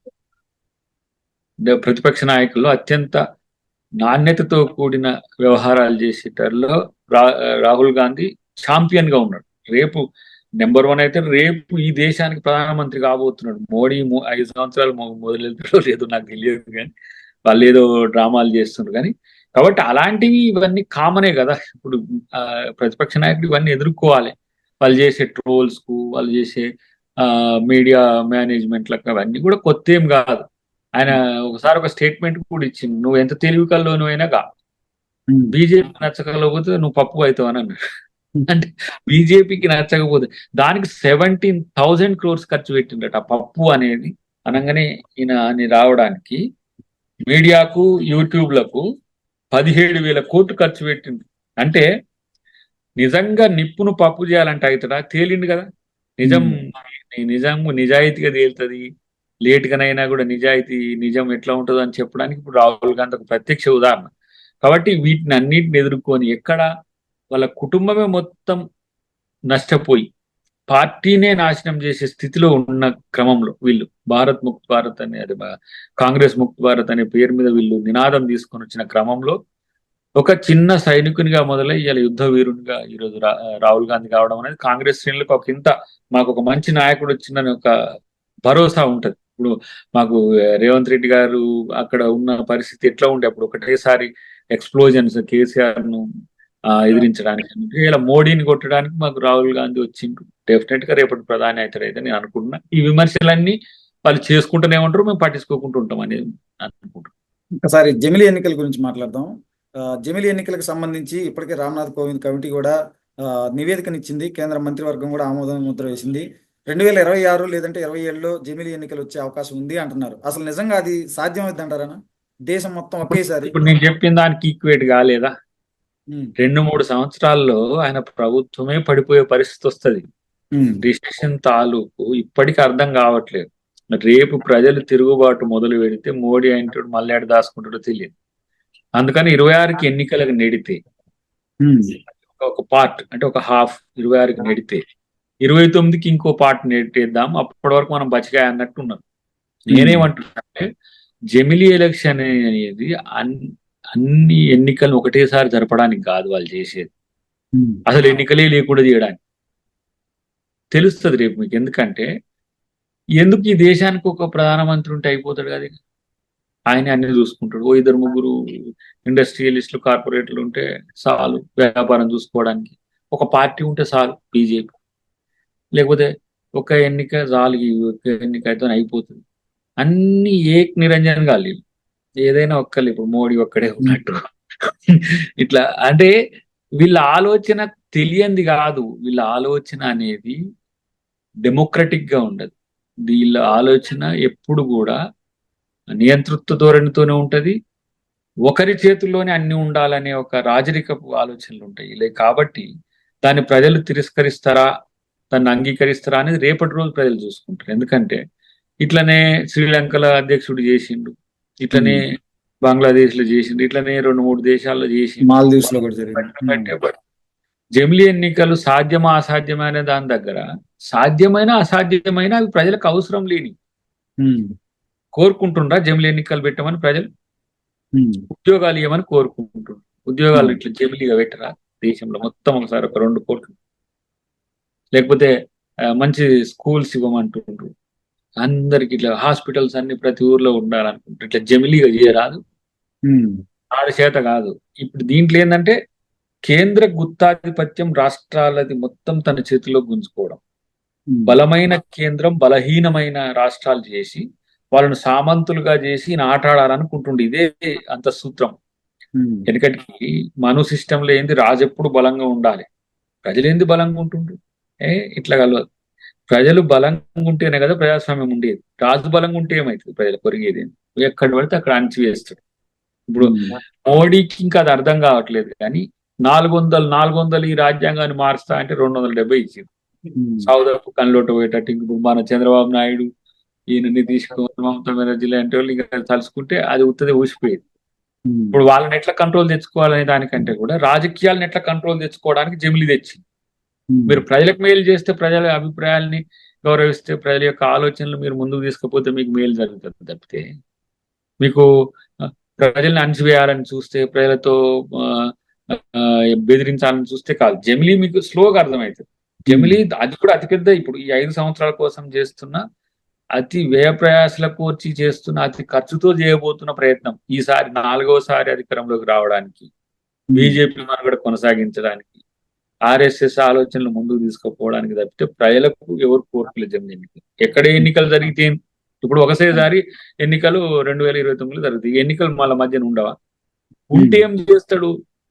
అవి కూడా గవర్నర్లు ఉమ్, రాష్ట్రపతులు పాలించేటట్టు వీళ్ళ కంట్రోల్ ఉంటేనే చేసుకుంటారు. ఇక కాంగ్రెస్ కి ఒక్కసారి రానియకుండా చేస్తే ఈ ప్రజాస్వామ్యం అంటే వాడు ఉండడు, ఈ రాజ్యాంగం అంటే వాడు ఉండడు. ఉమ్, మళ్ళీ వెనకటి రోజుల రాజుల కాలంలో ఉన్నది చూడు, ఆ రాజరికం తెచ్చుకోవచ్చు. ఇక మోడీ పోయేంత వరకు మోడీ ఉమ్, పోయినాక ఇంకొక మోడీ ఆయన వస్తాడు, ఆయన పోయేంత వరకు ఆయనే. ఇదే వాళ్ళ కథ. ప్రెసిడెన్షియల్ ఫార్మ్ ఆఫ్ డెమోక్రసీ అంటేనే అది. ఉమ్, ప్రెసిడెంట్ ఇండియన్ డెమోక్రసీకి వర్కౌట్ కాదు. ఎందుకంటే ఉమ్, ఇవి విభిన్న రాష్ట్రాలు, అవును. విభిన్న జాతులు, విభిన్న భాషలు, విభిన్న ఉమ్, మతాలు. వీటిని కాంగ్రిగేట్ చేయడానికి ఒక 2.5 సంవత్సరాలు అంబేద్కర్ గారు కష్టపడి ఎట్లా ఎట్లా అయితే ఈ జాతి నిలబడుతుందని చెప్పి రాసిన రాజ్యాంగాన్ని ఫిజిల్ అవుట్ చేయడానికి చేస్తున్న కుట్రలు ఇవన్నీ. ఉమ్, కాబట్టి ప్రజలు ఆ స్థాయి ఆలోచనలతో ఉన్నారా అంటే వాళ్ళకు నష్టం జరుగుతుందా లాభం జరుగుతుందా అన్నప్పుడు ఓటుతో దెబ్బ కొట్టే ఒక వెసులుబాటు ఉండే ఎప్పుడైనా. కానీ ఆ ఓటును కూడా పరిహాసం చేసి జమ్లీతో దాన్ని ట్యాపింగ్ చేసేది. ఇన్ని రోజులే మిషన్లు ట్యాంపరింగ్ చేసింది, ఇప్పుడేమో ఉమ్, డెమోక్రసీనే ట్యాంపరింగ్ చేసే ప్రయత్నం చేస్తారు. బట్ ఈ దేశ ప్రజలైతే ఆధునిక ప్రజాస్వామ్యవాదులు. వాళ్ళు చదువుకోకపోని, వాళ్ళు డిగ్నిటరీస్ ఉండని, మామూలుగా ఉండని, దేశంలో ప్రజాస్వామ్యం అలవాటై ఒక 75 సంవత్సరాలు అయింది. ఉమ్. వాటిని పరిరక్షించుకునే బాధ్యత ప్రజలు తీసుకుంటారు. వాటికి నాయకత్వం ఇచ్చే బాధ్యత కాంగ్రెస్ పార్టీ తీసుకుంటది. డెఫినెట్ గా దాంట్లో రాహుల్ గాంధీ చాలా ముందంజలో ఉంటాడని అయితే నేను అనుకుంటున్నాను. అన్న ఒకసారి మీ విషయానికి వద్దాం. పిసిసి చీఫ్ రేస్ లో మొన్న మధ్య మీరు కూడా ఉన్నారు. బట్ అదే ఇక మంత్రివర్గం కేబినెట్ లో 6 బెర్తులు ఖాళీ ఉన్నాయి. మీకు ఏమైనా ఛాన్స్ ఉందంటారా? ఇప్పుడు ఇది మా ముఖ్యమంత్రి గారికి కంప్లీట్ గా దాన్ని నా మీద పేటెంట్ రైట్ చేసిన ఆయన ఏం చేస్తే అది. ఉమ్, ఇప్పుడు ప్రతి దాంట్లో నా పేరు రాని పోస్ట్ ఏదన్నా ఉందా? ఒక ముఖ్యమంత్రి ఇట్లాంటివి తప్పితే ప్రతి ఉమ్, పోస్ట్ ఉంది. సో అవును. బట్ నేను సరే, చాలా మంది ఏంటంటే ఓపిక కూడా హద్దు ఉండాలి, ఓపికతో సహనంతో అంటావు, ఎవరెవరో వచ్చి ఇట్లయితుంది అట్లయితుంది అని అంటే, నేను పార్టీ కొరకు నిలబడే ఒక సైనికునిగా, నేను రాహుల్ గాంధీ గారు ఎంత నిజాయితీగా ఉండగలుగుతారో సైనికునిగా నేను అట్లా, ఆయన యుద్ధ వీరుడైతే నేను సైనికునిగా ఉంటా. ఇప్పుడు ఉమ్, మాకు టాస్క్ కంప్లీట్ అయింది. ఏంటి? అ- మా రాష్ట్రంలో, మన రాష్ట్రంలో ఆ, రేవంత్ రెడ్డి గారు లాంటి ఒక ఛాంపియన్ సీఎం తెచ్చుకోగలిగింది. నాకు సన్నిహితుడు, నాకు ఆప్తుడు, నాకు ఆత్మీయుడే సీఎం అయింది. కాబట్టి ఇంకా నేను ఆదుర్దాపడంలో అర్థం లేదు. So um, he can take care of me. ఎందుకంటే ఉమ్, ఏ సందర్భం ఎట్లొస్తుంది అనే దాన్ని బట్టి ఆయన నిర్ణయం తీసుకుంటాడు. కాబట్టి నేను వారికి కూడా ఆ నిర్ణయాల్లో ఆ, ఎట్లా తీసుకున్న నిర్ణయం ఇది అని చెప్పిన. రెండవది, పొజిషన్ ఇది అనే దానికంటే కూడా నేను పొజిషనింగ్ లో కరెక్ట్ గా ఉన్నాను కొట్లాటలో అనేది చూస్తా. ఇప్పుడు ఉమ్, అద్దంకి దయాకర్ ఇప్పుడు ఈ 10 years లో కాంగ్రెస్ పార్టీలో ఒక అధికార ప్రతినిధిగా, జనరల్ సెక్రటరీగా ఉన్నాడు. కానీ మోర్ దాన్ దట్ నాకు ఆ గుర్తింపు వచ్చింది కదా. అది అవును. పార్టీ ఇచ్చింది, ప్రజలు ఇచ్చింది. ఉమ్, రేపు యువకుడు నిలబడగలుగుతాడు, ఆగుతాడు, ఓపికతో ఉంటాడు, రేపటి రోజున చేద్దాంలే అని అనుకుంటుండొచ్చు. ఉమ్, కాబట్టి అదొకటి. కానీ ఒక సమస్య అయితే ఉన్నది. ఎక్కడికి పోయినా కూడా మనం ఏంది, తెలుగు స్టేట్లలో పెద్ద సమస్య అవుతుంది నాకు. ఏంటి, ఎవరు ఎప్పుడు నీది ఇంకెప్పుడు అని చెప్పి నువ్వు ఎవరిని కలువు, న్యూ పర్సన్ కలిసినా సరే నన్ను గుర్తుపెట్టే ప్రతి వాళ్ళు నీ పరిస్థితి ఏంది, కాంగ్రెస్ ఇట్లా చేస్తుంది అట్లా చేస్తుంది అంటారు. బట్ కాంగ్రెస్ తో నేనున్నా, కాంగ్రెస్ నాకు మంచి చేస్తుంది అనే ఒక ఆలోచనతో ఉన్నా. అన్నిటికంటే ఎక్కువ నాలాంటి వాళ్ళే పార్టీ కొరకు నిజాయితీగా నిలబడాల్సిన సందర్భం ఇది. ఉమ్, కాబట్టి అవకాశం రాని దాన్ని నెగిటివ్ గా తీసుకోవట్లే, మరింత మంచి అవకాశం ఇస్తారనే ఆలోచనతోనే ఉన్నా. ఇప్పుడు పిసిసి దాంట్లో కూడా కొన్ని రోజులు కొంతమంది మన మీడియా మిత్రులు నడుపుతుంటే ఏదో నేమ్ అవును. పెట్టిందని ఇలాంటి పట్టించుకోలేదు. ఎందుకంటే ఈ నేమ్స్ రావడం కామన్. ఇప్పుడు మినిస్ట్రీ ఎక్స్పాన్షన్ ఓకే వస్తూనే ఉంటది. నా వచ్చినప్పుడు ఇంతకు ముందేమో ఇట్లా చూస్తుంటే ఫస్ట్ లో ఆహా ఇస్తారా ఇస్తారా అని అనుకుంటుంటే, ఇప్పుడు ఉమ్, పేరు వస్తుంది రాని, ఉమ్, అది వచ్చినప్పుడు ఆలోచిద్దాం అన్నట్టుగా ఉంటది.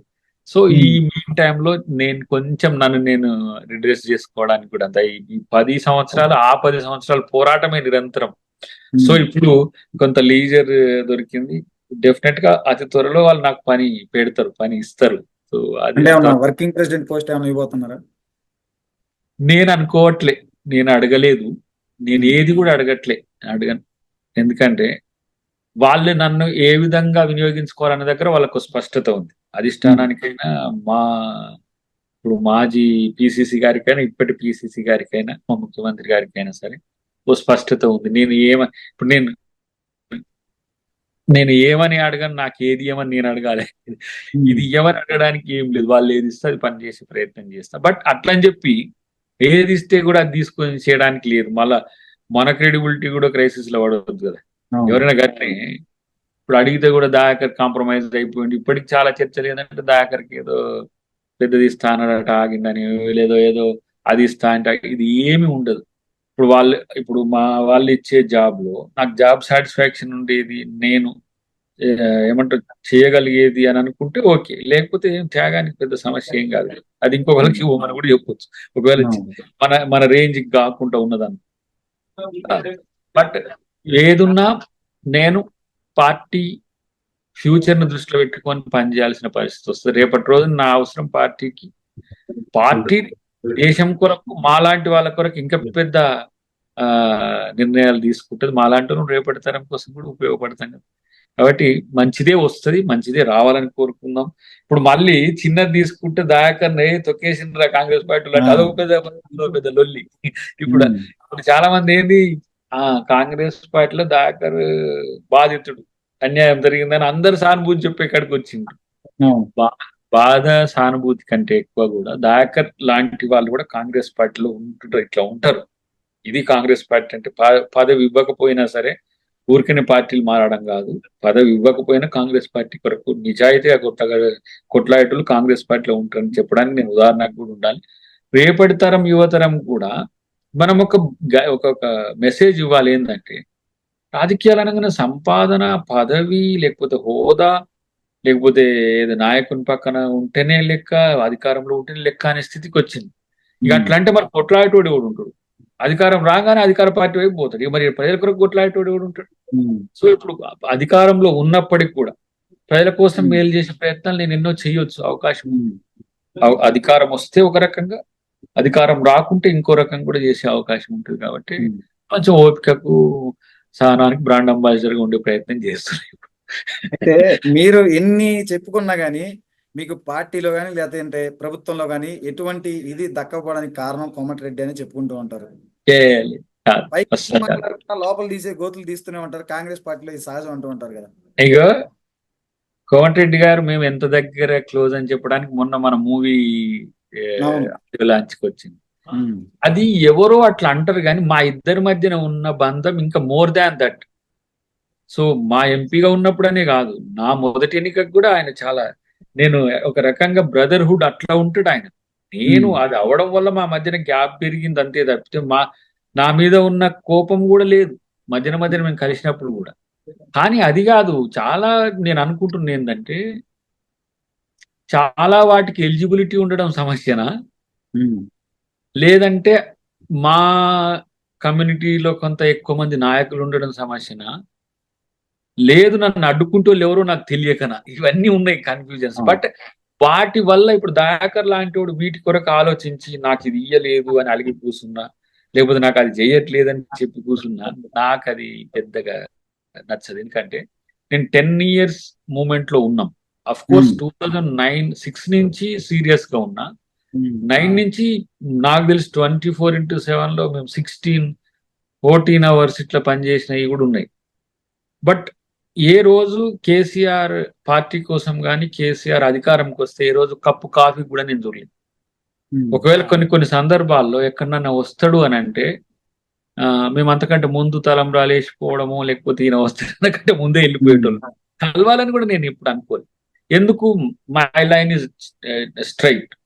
నేను టిఆర్ఎస్ పార్టీ ఒక దశలో వాళ్ళు నా గురించి ఆలోచించిండ్రు, బట్ వాళ్ళకి ఫిట్నెస్ ఫర్ టెస్ట్ ఏముంటారు కదా, దాంట్లో మనం పాస్ కాలేదు అనుకుంటా. నేనేం వాళ్ళని అడగలే, వాళ్ళే ప్రయత్నం చేసిండ్రు. వాళ్ళు వద్దనుకున్న తర్వాత వాళ్ళని రాజకీయ ప్రత్యర్థులుగా చూస్తా, వాళ్ళ మీద కోపం కూడా ఉండదు నాకు. నేను ఏ సింగిల్ డే కూడా వాళ్ళ కొరకు ప్రయత్నం చేయలేదు. ఎట్ ద సేమ్ టైం నేను సోనియా గాంధీ గారిని కలిసినప్పుడు ఆమె అందరికీ ఓపెన్ ఇన్విటేషన్ ఇచ్చింది. అఫ్ కోర్స్ అందరికి ఇచ్చినప్పుడు నేను కనెక్ట్ అయినా దాన్ని దిగ్విజయ్ సింగ్ గారు మళ్ళీ రీట్రేట్ చేసిండు, దాన్ని దామోదర్ రాజనరసింహ గారు ఫైనలైజ్ చేసిండ్రు, రమ్మని చెప్పి ఆహ్వానించిన ఎవరు దాన్ని ఇన్వైట్ చేసి. తర్వాత నేను వచ్చిన తర్వాత కూడా టికెట్ రాకపోతే ఆమె పిలిచి నాకు టికెట్ ఇచ్చింది, దాన్ని ఎవరు సోనియా గాంధీ గారు. సెకండ్ టైం కూడా నాకు టికెట్ కొన్ని ఆబ్జెక్షన్స్ ఉంటే రాహుల్ గాంధీ గారు పిలిచి మాట్లాడి నాకు టికెట్ ఇచ్చింది. సో నేను అప్పుడు ఆ 10 సంవత్సరాల్లో నాకు ఈ పోస్ట్ కావాలి, నాకు ఇదొక అధికారం కావాలని చెప్పి నేను ఎవరి దగ్గరికి ఏం పోలే. ఈ 10 సంవత్సరాల్లో నన్ను గౌరవించి పార్టీ ఇంత పెద్దోని చేసింది. నాకేం హోదా ఇదేం రాకున్నా నాకు ఒక గుర్తింపును ఇచ్చింది పార్టీ. దాంతో పాటు ఇలా ఈ 10 సంవత్సరాలు రాకపోవడం వల్ల 10 సంవత్సరాలు ఉండగలిగిన ఇంకో సంవత్సరం 2 సంవత్సరాలు ఉండలేను. అంటే ఓన్లీ పదవి కొరకేనా అనే ఫీలింగ్ నాకు ఇంటర్నల్ గా ఉంది. చాలా మంది ఏంటంటే ఈయన ఎట్లాంటి మనిషి రా బాబు, పదవి వద్దని తిరుగుతాడు, ఈయన వద్దంటాడు కాబట్టి వాళ్ళు ఇయ్యరు అని అంటాడు. వద్దంటే కాదు, ఇస్తే వద్దనేది లేదు, కానీ ఇవ్వమని కొట్లాడేది లేదు. ఇవ్వాలని ఏదో సీరియస్ గా దాని మీద ఇతరులు అలిగినట్టో లేకపోతే ఇంకో తీరుగానే చేయాలని నాకు ఉండదు. సో నా జీవిత లక్ష్యం చాలా పెద్దగానే ఉంటది. దాంట్లో కాంగ్రెస్ పార్టీ నాకు ఒక అతిపెద్ద రహదారి. నా జీవిత గమ్యానికి కాంగ్రెస్ పార్టీ రహదారి కాబట్టి నాకు ఈడ ఏదో అడ్డం వచ్చినాయని చెప్పి ఆగడానికి లేదు, అట్లని చెప్పి ఆగేది కూడా లేదు. భవిష్యత్తు నాకు మంచిగానే ఉంటది. కాబట్టి అన్నిటికంటే విమర్శలకు సమస్య అనే దానికంటే నాకు రాలేదని సానుభూతి పెరుగుతుంది చూసిన ఇది భయం అనిపిస్తుంది. ఇప్పుడు ఏమైతుంది, ప్రతి వాళ్ళు కలవంగానే అట్లా అనగానే మనలో కొట్లాడాలని ఒక తృష్ణ తగ్గిపోయినట్టుగా కనిపిస్తుంది. ఇంకెవరైనా మాట్లాడితే ఇప్పుడు మీడియాలో కూడా చాలా మందికి ఎక్కువ కనపడకపోతే ఏమంటారు, అన్న మీడియాలో రాంది ఎందుకు, నీకు ఏం చేయలేదు కదా అని ఒక ఆయన అంటాడు. నేను మీడియాలో వస్తే నువ్వు ఇది అడుగుతూనే ఉంటుంది. ఈ 40 minutes లో 30 minutes సబ్జెక్ట్ 10 minutes నేనే. దీనివల్ల ఏమైతుంది, కొన్ని చెప్పాల్సి వస్తుంది ప్రతిసారి ఇస్తారు అని పదే అదే అడిగింది చెప్పాల్సి వస్తుంది. రెండోది ఏంటంటే నేను ఇప్పుడు చాలా మంది మన పిల్లలు కూడా ఒక 10-15 మంది చాలా మంది స్పోక్స్ పర్సన్స్ గా చాలా సీరియస్ గా యాక్టివ్ అయింది. నేను వస్తే వాళ్ళ అవకాశాలు కాదు, నేనే ఉంటా ఎప్పుడు. ఎందుకు ప్రతిసారి ఒక మొనాటని కూడా రావద్దు. అప్పుడప్పుడు కొంత అందరికి అవకాశం ఇచ్చినట్టు ఉంటది. తర్వాత మీడియా ప్యానెల్స్ కూడా ఏర్పాటు చేసిండ్రు. నేను జనరల్ సెక్రటరీగా ఉన్నా. చాలా మంది ఇప్పటికి స్పోక్స్ పర్సన్ గానే పెడతా ఉంటారు.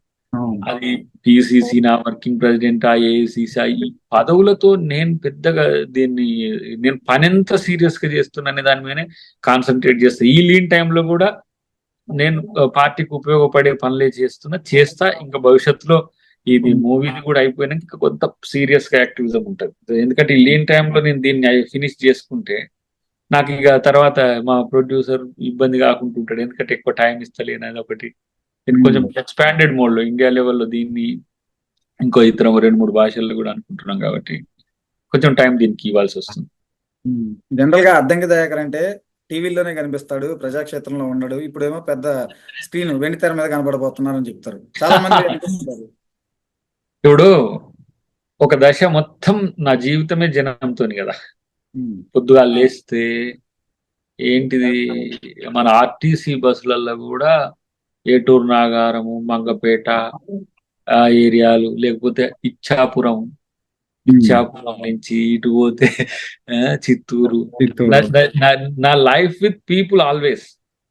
ఒక దశలో తెలంగాణ ఒక 12,000 గ్రామాలు అంటే 3-4 గ్రామాలు నేను స్వయంగా కోదండరామ్ గారు తిరిగిన వాళ్ళం. సో కాంగ్రెస్ పార్టీకి వచ్చిన తర్వాత తుంగతుర్తి నా ఏజెన్సీ, అంటే తుంగతుర్తి నేను తిరిగే ప్రాంతం. తర్వాత ఇప్పుడు అది తుంగతుర్తి కూడా సామిల్ గారు ఉన్నారు కాబట్టి ఇప్పుడు నాకు మళ్ళీ తెలంగాణ క్షేత్రం అవుతుంది. సో నేను ఎప్పుడు ప్రజలతో కనెక్టివిటీ ఉంటా. కాకపోతే మీడియాలో నేనే అంత అవ్వడం వల్ల కూడా ఎప్పుడు చూస్తే ఫోన్ చేసి అంటారా అన్న, మన టీవీలో ఉన్న వాళ్ళు ఎప్పుడు నన్ను టీవీలో ఉన్న దాంతోనే చూస్తారు. కాబట్టి అతిపెద్ద మూమెంట్ ఉంటది రేపు. ఇంకా అంటే నేను నా ఆలోచనలకు డిఫరెంట్ గా ఉన్నది, కానీ ప్రజలతో లేకుండా ఎప్పుడు ఉండదు. నాకు ప్రజల కోసమే నేను రాజకీయాల్లో ఉండేది. తర్వాత టీవీలో ఉంటాడంటే టీవీలో టీవీలనే చూస్తాడు. మళ్ళీ నేను ఏం పని పోతున్నావు చూడడు, నా ఫేస్బుక్ వాట్సాప్ చూస్తూ తెలుసు. కాబట్టి అది ఒక నానుడిగా మారిపోయింది. తుంగతుర్తికి అప్పుడు ఆ దశలో కొన్ని అంశాలు అయినప్పుడు పోలేకపోయినాం కదా మనం. దయాకర్ తుంగతుర్తికి రాడు. దయాకర్ ఏడుంటాడు? దయాకర్కి ఏమైనా ఉద్యోగం ఉందా? దయాకర్ ఏమైనా వ్యాపారం ఉందా? దయాకర్ ఏమన్నా ఇంకా వేరే వ్యాపకం ఏమన్నా ఉందా? దయాకర్ చేసేదే జనం కొరకు, దయాకర్ ఉండేదే ప్రజలతోని. దయాకర్ ఏ పని చేసినా ప్రజల కోసమే చేస్తాడు.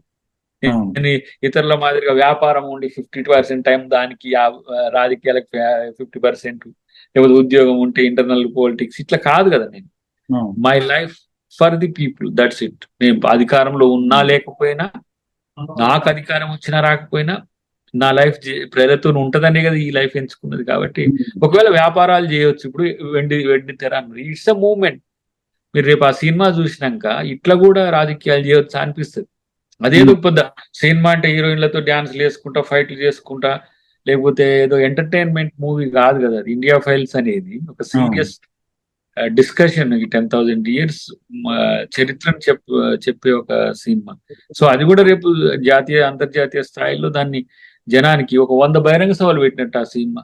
అది కూడా ఒక మూవ్మెంట్. దాని కొరకు ఎంత నేను మా 1.5 year ఇవ్వచ్చు ఆ లీన్ టైం.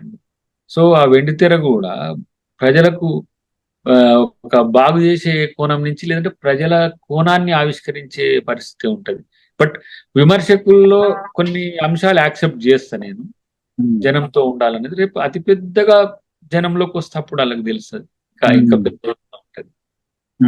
అన్న చివరిగా ఒక విషయానికి వద్దాం. తిరుమల లడ్డు విషయం మీద ఒక 2 రోజులుగా అయితే చాలా పెద్ద చర్చ జరుగుతుంది. ఏపీ ముఖ్యమంత్రి చంద్రబాబు నాయుడు కూడా కొన్ని సంచలనమైన కామెంట్స్ చేశారు.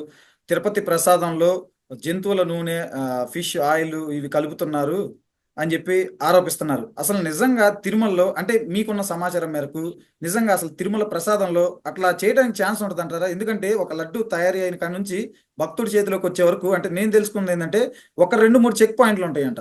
అవన్నీ దాటుకున్న తర్వాతే కౌంటర్లోంచి భక్తుడి చేతిలోకి వస్తుంది.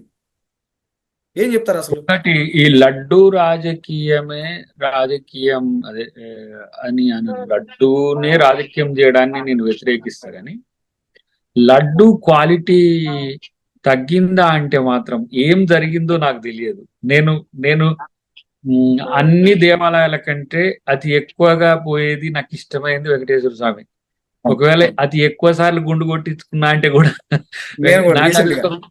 అది అది నేను చాలా ఫ్యాన్. నేను అది అంతే. వెంకటేశ్వర స్వామి అంటే నాకు కనెక్టింగ్ అంతే. నేను నా కుటుంబంతో పోయినా, నా పిల్లలు అక్కడ ఎప్పుడు ఇయర్లీ 1 or 2 అదేంది 2 years కోసారి అట్లా పోతుంటాం. బట్ మా ఆవిడ కూడా అన్నది కొంచెం లడ్డు ఏంది ఏంది దాని టేస్ట్ మారింది. అవును. దాంట్లో ఇలాంటివి నిజంగా మీరు అన్నట్టుగా కనుక ఏమంటాము, అవి ఏదైనా కలుషితం అయితే అంతకంటే మహాపాపం ఇంకొకటి లేదు, కాకూడదు. ఎందుకంటే తిరుపతి లడ్డు అనేది వరల్డ్ మోడల్. మీరు అమెరికా పోని తిరుపతి లడ్డును ఒక సంచిలో కట్టి సూట్ కేజీలు వేసుకొని పోతారు. ఎందుకంటే దాంట్లో పుణ్యం ఉందని. ఆ పుణ్యానికే పాపం చేస్తే మాత్రం పాపం కలుగుతుంది. కానీ ఇప్పుడు ఎడిబుల్ ఆయిల్స్ లో నేనేమంటా వెజిటేరియన్ ఓరియంటెడ్, తర్వాత ఎడిబుల్ ఆయిల్ కాదు కదా, అసలు నెయ్యితో చేయాలి దాన్ని. ఆవు నెయ్యితో చేస్తారు. దాంట్లో కనుక ఎవరైనా అలాంటి అకృత్యాలకు పాల్పడితే అది నిజంగా కూడా దైవదూషణ లాంటిది అది నా దృష్టిలో. ఎందుకంటే భక్తులను మోసం చేయడమే కదా.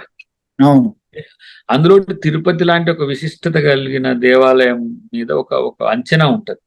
అంటే అందరు కూడా దాన్ని మోడల్ గా, ఆ తిరుపతి లడ్డును మోడల్ గా తీసుకొని మీరు అన్ని దేవాలయాలు దాన్ని రీచ్ కావడానికి ప్రయత్నం చేస్తారు.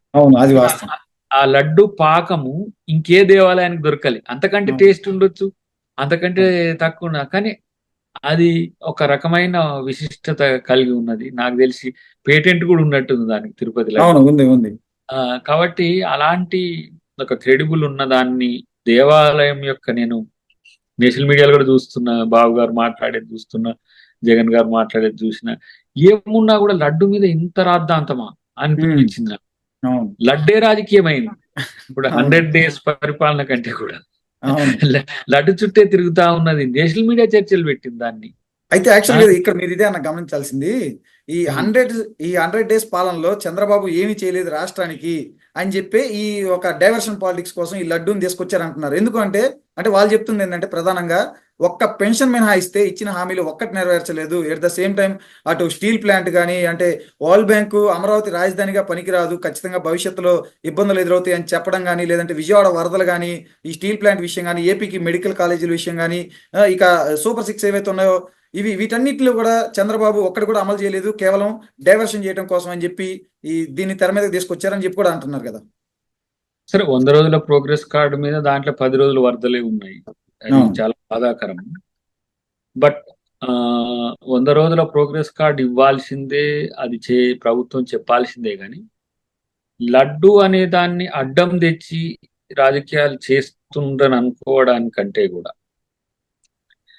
అలా చేసి ఉంటే మాత్రం అది రేపటికి మన ఏమంటారు ఆంధ్రప్రదేశ్ రాష్ట్రానికి కలంకం లాంటిది అది. అవును ఎందుకంటే సెంటిమెంటల్ గా అసలు నాన్ వెజ్ అనే దాన్ని కొంతమంది యాక్సెప్ట్ చేయరు, టెంపుల్స్ లో అస్సలు చేయరు. అవును సరే 100 రోజులు 150 రోజులు కూడా చర్చించుకుందాం. కానీ ఇప్పుడు జరిగే దాని విషయంలో ఇలాంటి కలుషిత వాతావరణం ఉంది. ఇప్పుడు నాన్ వెజ్ తినేటోళ్ళైనా కూడా లడ్డులో నాన్ వెజ్ ఉండే కలిసినవి ఉండండి అనేది యాక్సెప్ట్ చేయరు. అవును ఇప్పుడు అక్కడ 40 days మండల దీక్షనో లేకపోతే ఆ డేస్ వెజిటేబుల్ ఉన్నప్పుడు వెజిటేబుల్ ఉంటే నాన్ వెజ్ ఉన్నప్పుడు నాన్ వెజ్ వస్తారు. కానీ తిరుపతి అనేది అన్ని వర్గాలు తీసుకునేది కదా. అది ఆలయానికే కాదు, భారతదేశంలో అతిపెద్ద, నాకు తెలిసి వాటికన్ సిటీ తర్వాత అతి పెద్ద ఆదాయం గల ఒక టెంపుల్ అది. Independent body. అవును ఆ వాటికన్ సిటీలో అది చర్చ్. వాటికన్ సిటీ అంటే ఆ చర్చికి వచ్చే ఆ వాటికన్ సిటీ దాన్ని దీన్ని చర్చ్ అంటారు, రోమ్ చర్చ్. అతి ఎక్కువ ఆదాయం వచ్చే దానికైతే రెండవ అతి పెద్దది తిరుపతి. అవును దానికి జనం తక్కువ వస్తారు, డబ్బులు ఎక్కువ వేస్తారు. ఉమ్, 11 రూపాయలనే తీసుకుపోయి ఆడ వేస్తారు అవును ఖచ్చితంగా. తిరుపతి.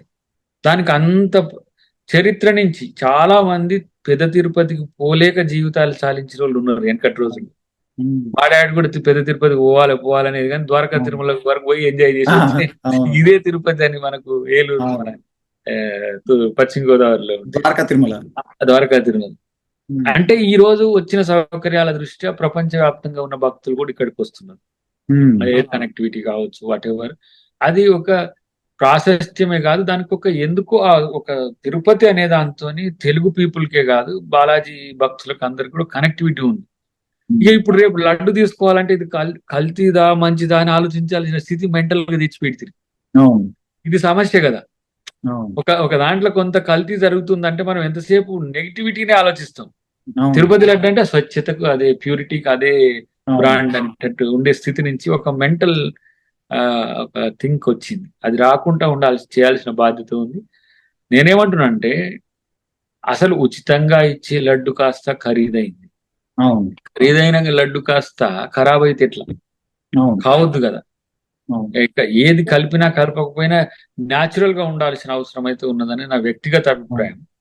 డెఫినెట్ గా రాజకీయాలు ఒక చిన్న అంశంతో ఎన్నో రకాలుగా పోతున్న పరిస్థితి ఉన్నది. కానీ దాని మీద లడ్డు మీద కమిటీ వేసేసి దాంట్లో జరిగిన అక్రమాల మీద మీరు చేయరు. కానీ ప్రధానమైన నాయకులు లడ్డు కొరకే రాజకీయం చేయకుండా ఒక క్వాలిటీ కంట్రోల్ కమిటీని ఒకటి దాన్ని వేయండి. దాంట్లో నిజంగా జరిగిందా లేదా అనేది వాళ్ళు తేలుస్తారు. తేల్చిన తర్వాత దానికి కారకులను శిక్షిద్దాం. ఇప్పుడు భక్తులు అయితే తెలిసి తప్పు చేస్తలేరు కదా. అవును తప్పిదం వల్ల అపరాధం జరిగి ఉండొచ్చు. స్వామివారికి తీసుకున్న నైవేద్యంలో ఒక చిన్న నష్టం రావచ్చు. బట్ ఆయన చూస్తూనే ఉంటాడు కదా పైనుంచి ఉండి, ఇవి భక్తుల తప్పేం కాదు, ఈ దరిద్రుల తప్పు అని అనుకుంటారు కదా. వాళ్ళని శిక్షిస్తాడు ఆయన కూడా. మన చట్టాలు శిక్షిస్తే వెంకటేశ్వర స్వామి కూడా ఏం వదిలిపెట్టేటోడు కాదు. ఎందుకంటే చాలా నాకైతే ఎందుకో అది విన్నకాంచి మంచిగా అనిపించాలి. ఈ లడ్డులో ఇట్లా దాంట్లో చాలా మనం వెతుకుతాం కానీ దొరకట్లే. ఏంటి అవి మన ఏంది అప్పడం, తర్వాత వడ, దాంట్లో వంటలో జరిగే దాంట్లో అన్ని ప్రాముఖ్యంగా ఉంటాయి. దాంట్లో చాలా మీకు ప్రపంచంలో ఎక్కడ దొరకని టేస్ట్ ఆడ ఉంటది. నెవర్ ఆడ తినేవే ఆ పాకం యొక్క, దాన్ని ఏమంటాం, ఆ వంటశాల యొక్క పాకశాల. దాని పేరేమో అంటాం కదా మనం, అది. కాబట్టి దాని వైశిష్టాన్ని కాపాడితే ఏంటంటే లక్షల మంది కదా, కోట్ల మంది నమ్మకాల మీద దెబ్బతీయకుంటుంటుందని నా అభిప్రాయం. థ్యాంక్ యూ అన్న, థ్యాంక్ యూ సో మచ్. మీ విలువైన టైం ఇచ్చారు. రాష్ట్ర జాతీయ రాజకీయాలపై మీ విశ్లేషణ అయితే అందించారు. థ్యాంక్ యూ అన్న, thank you so much once again. Thank you అన్న.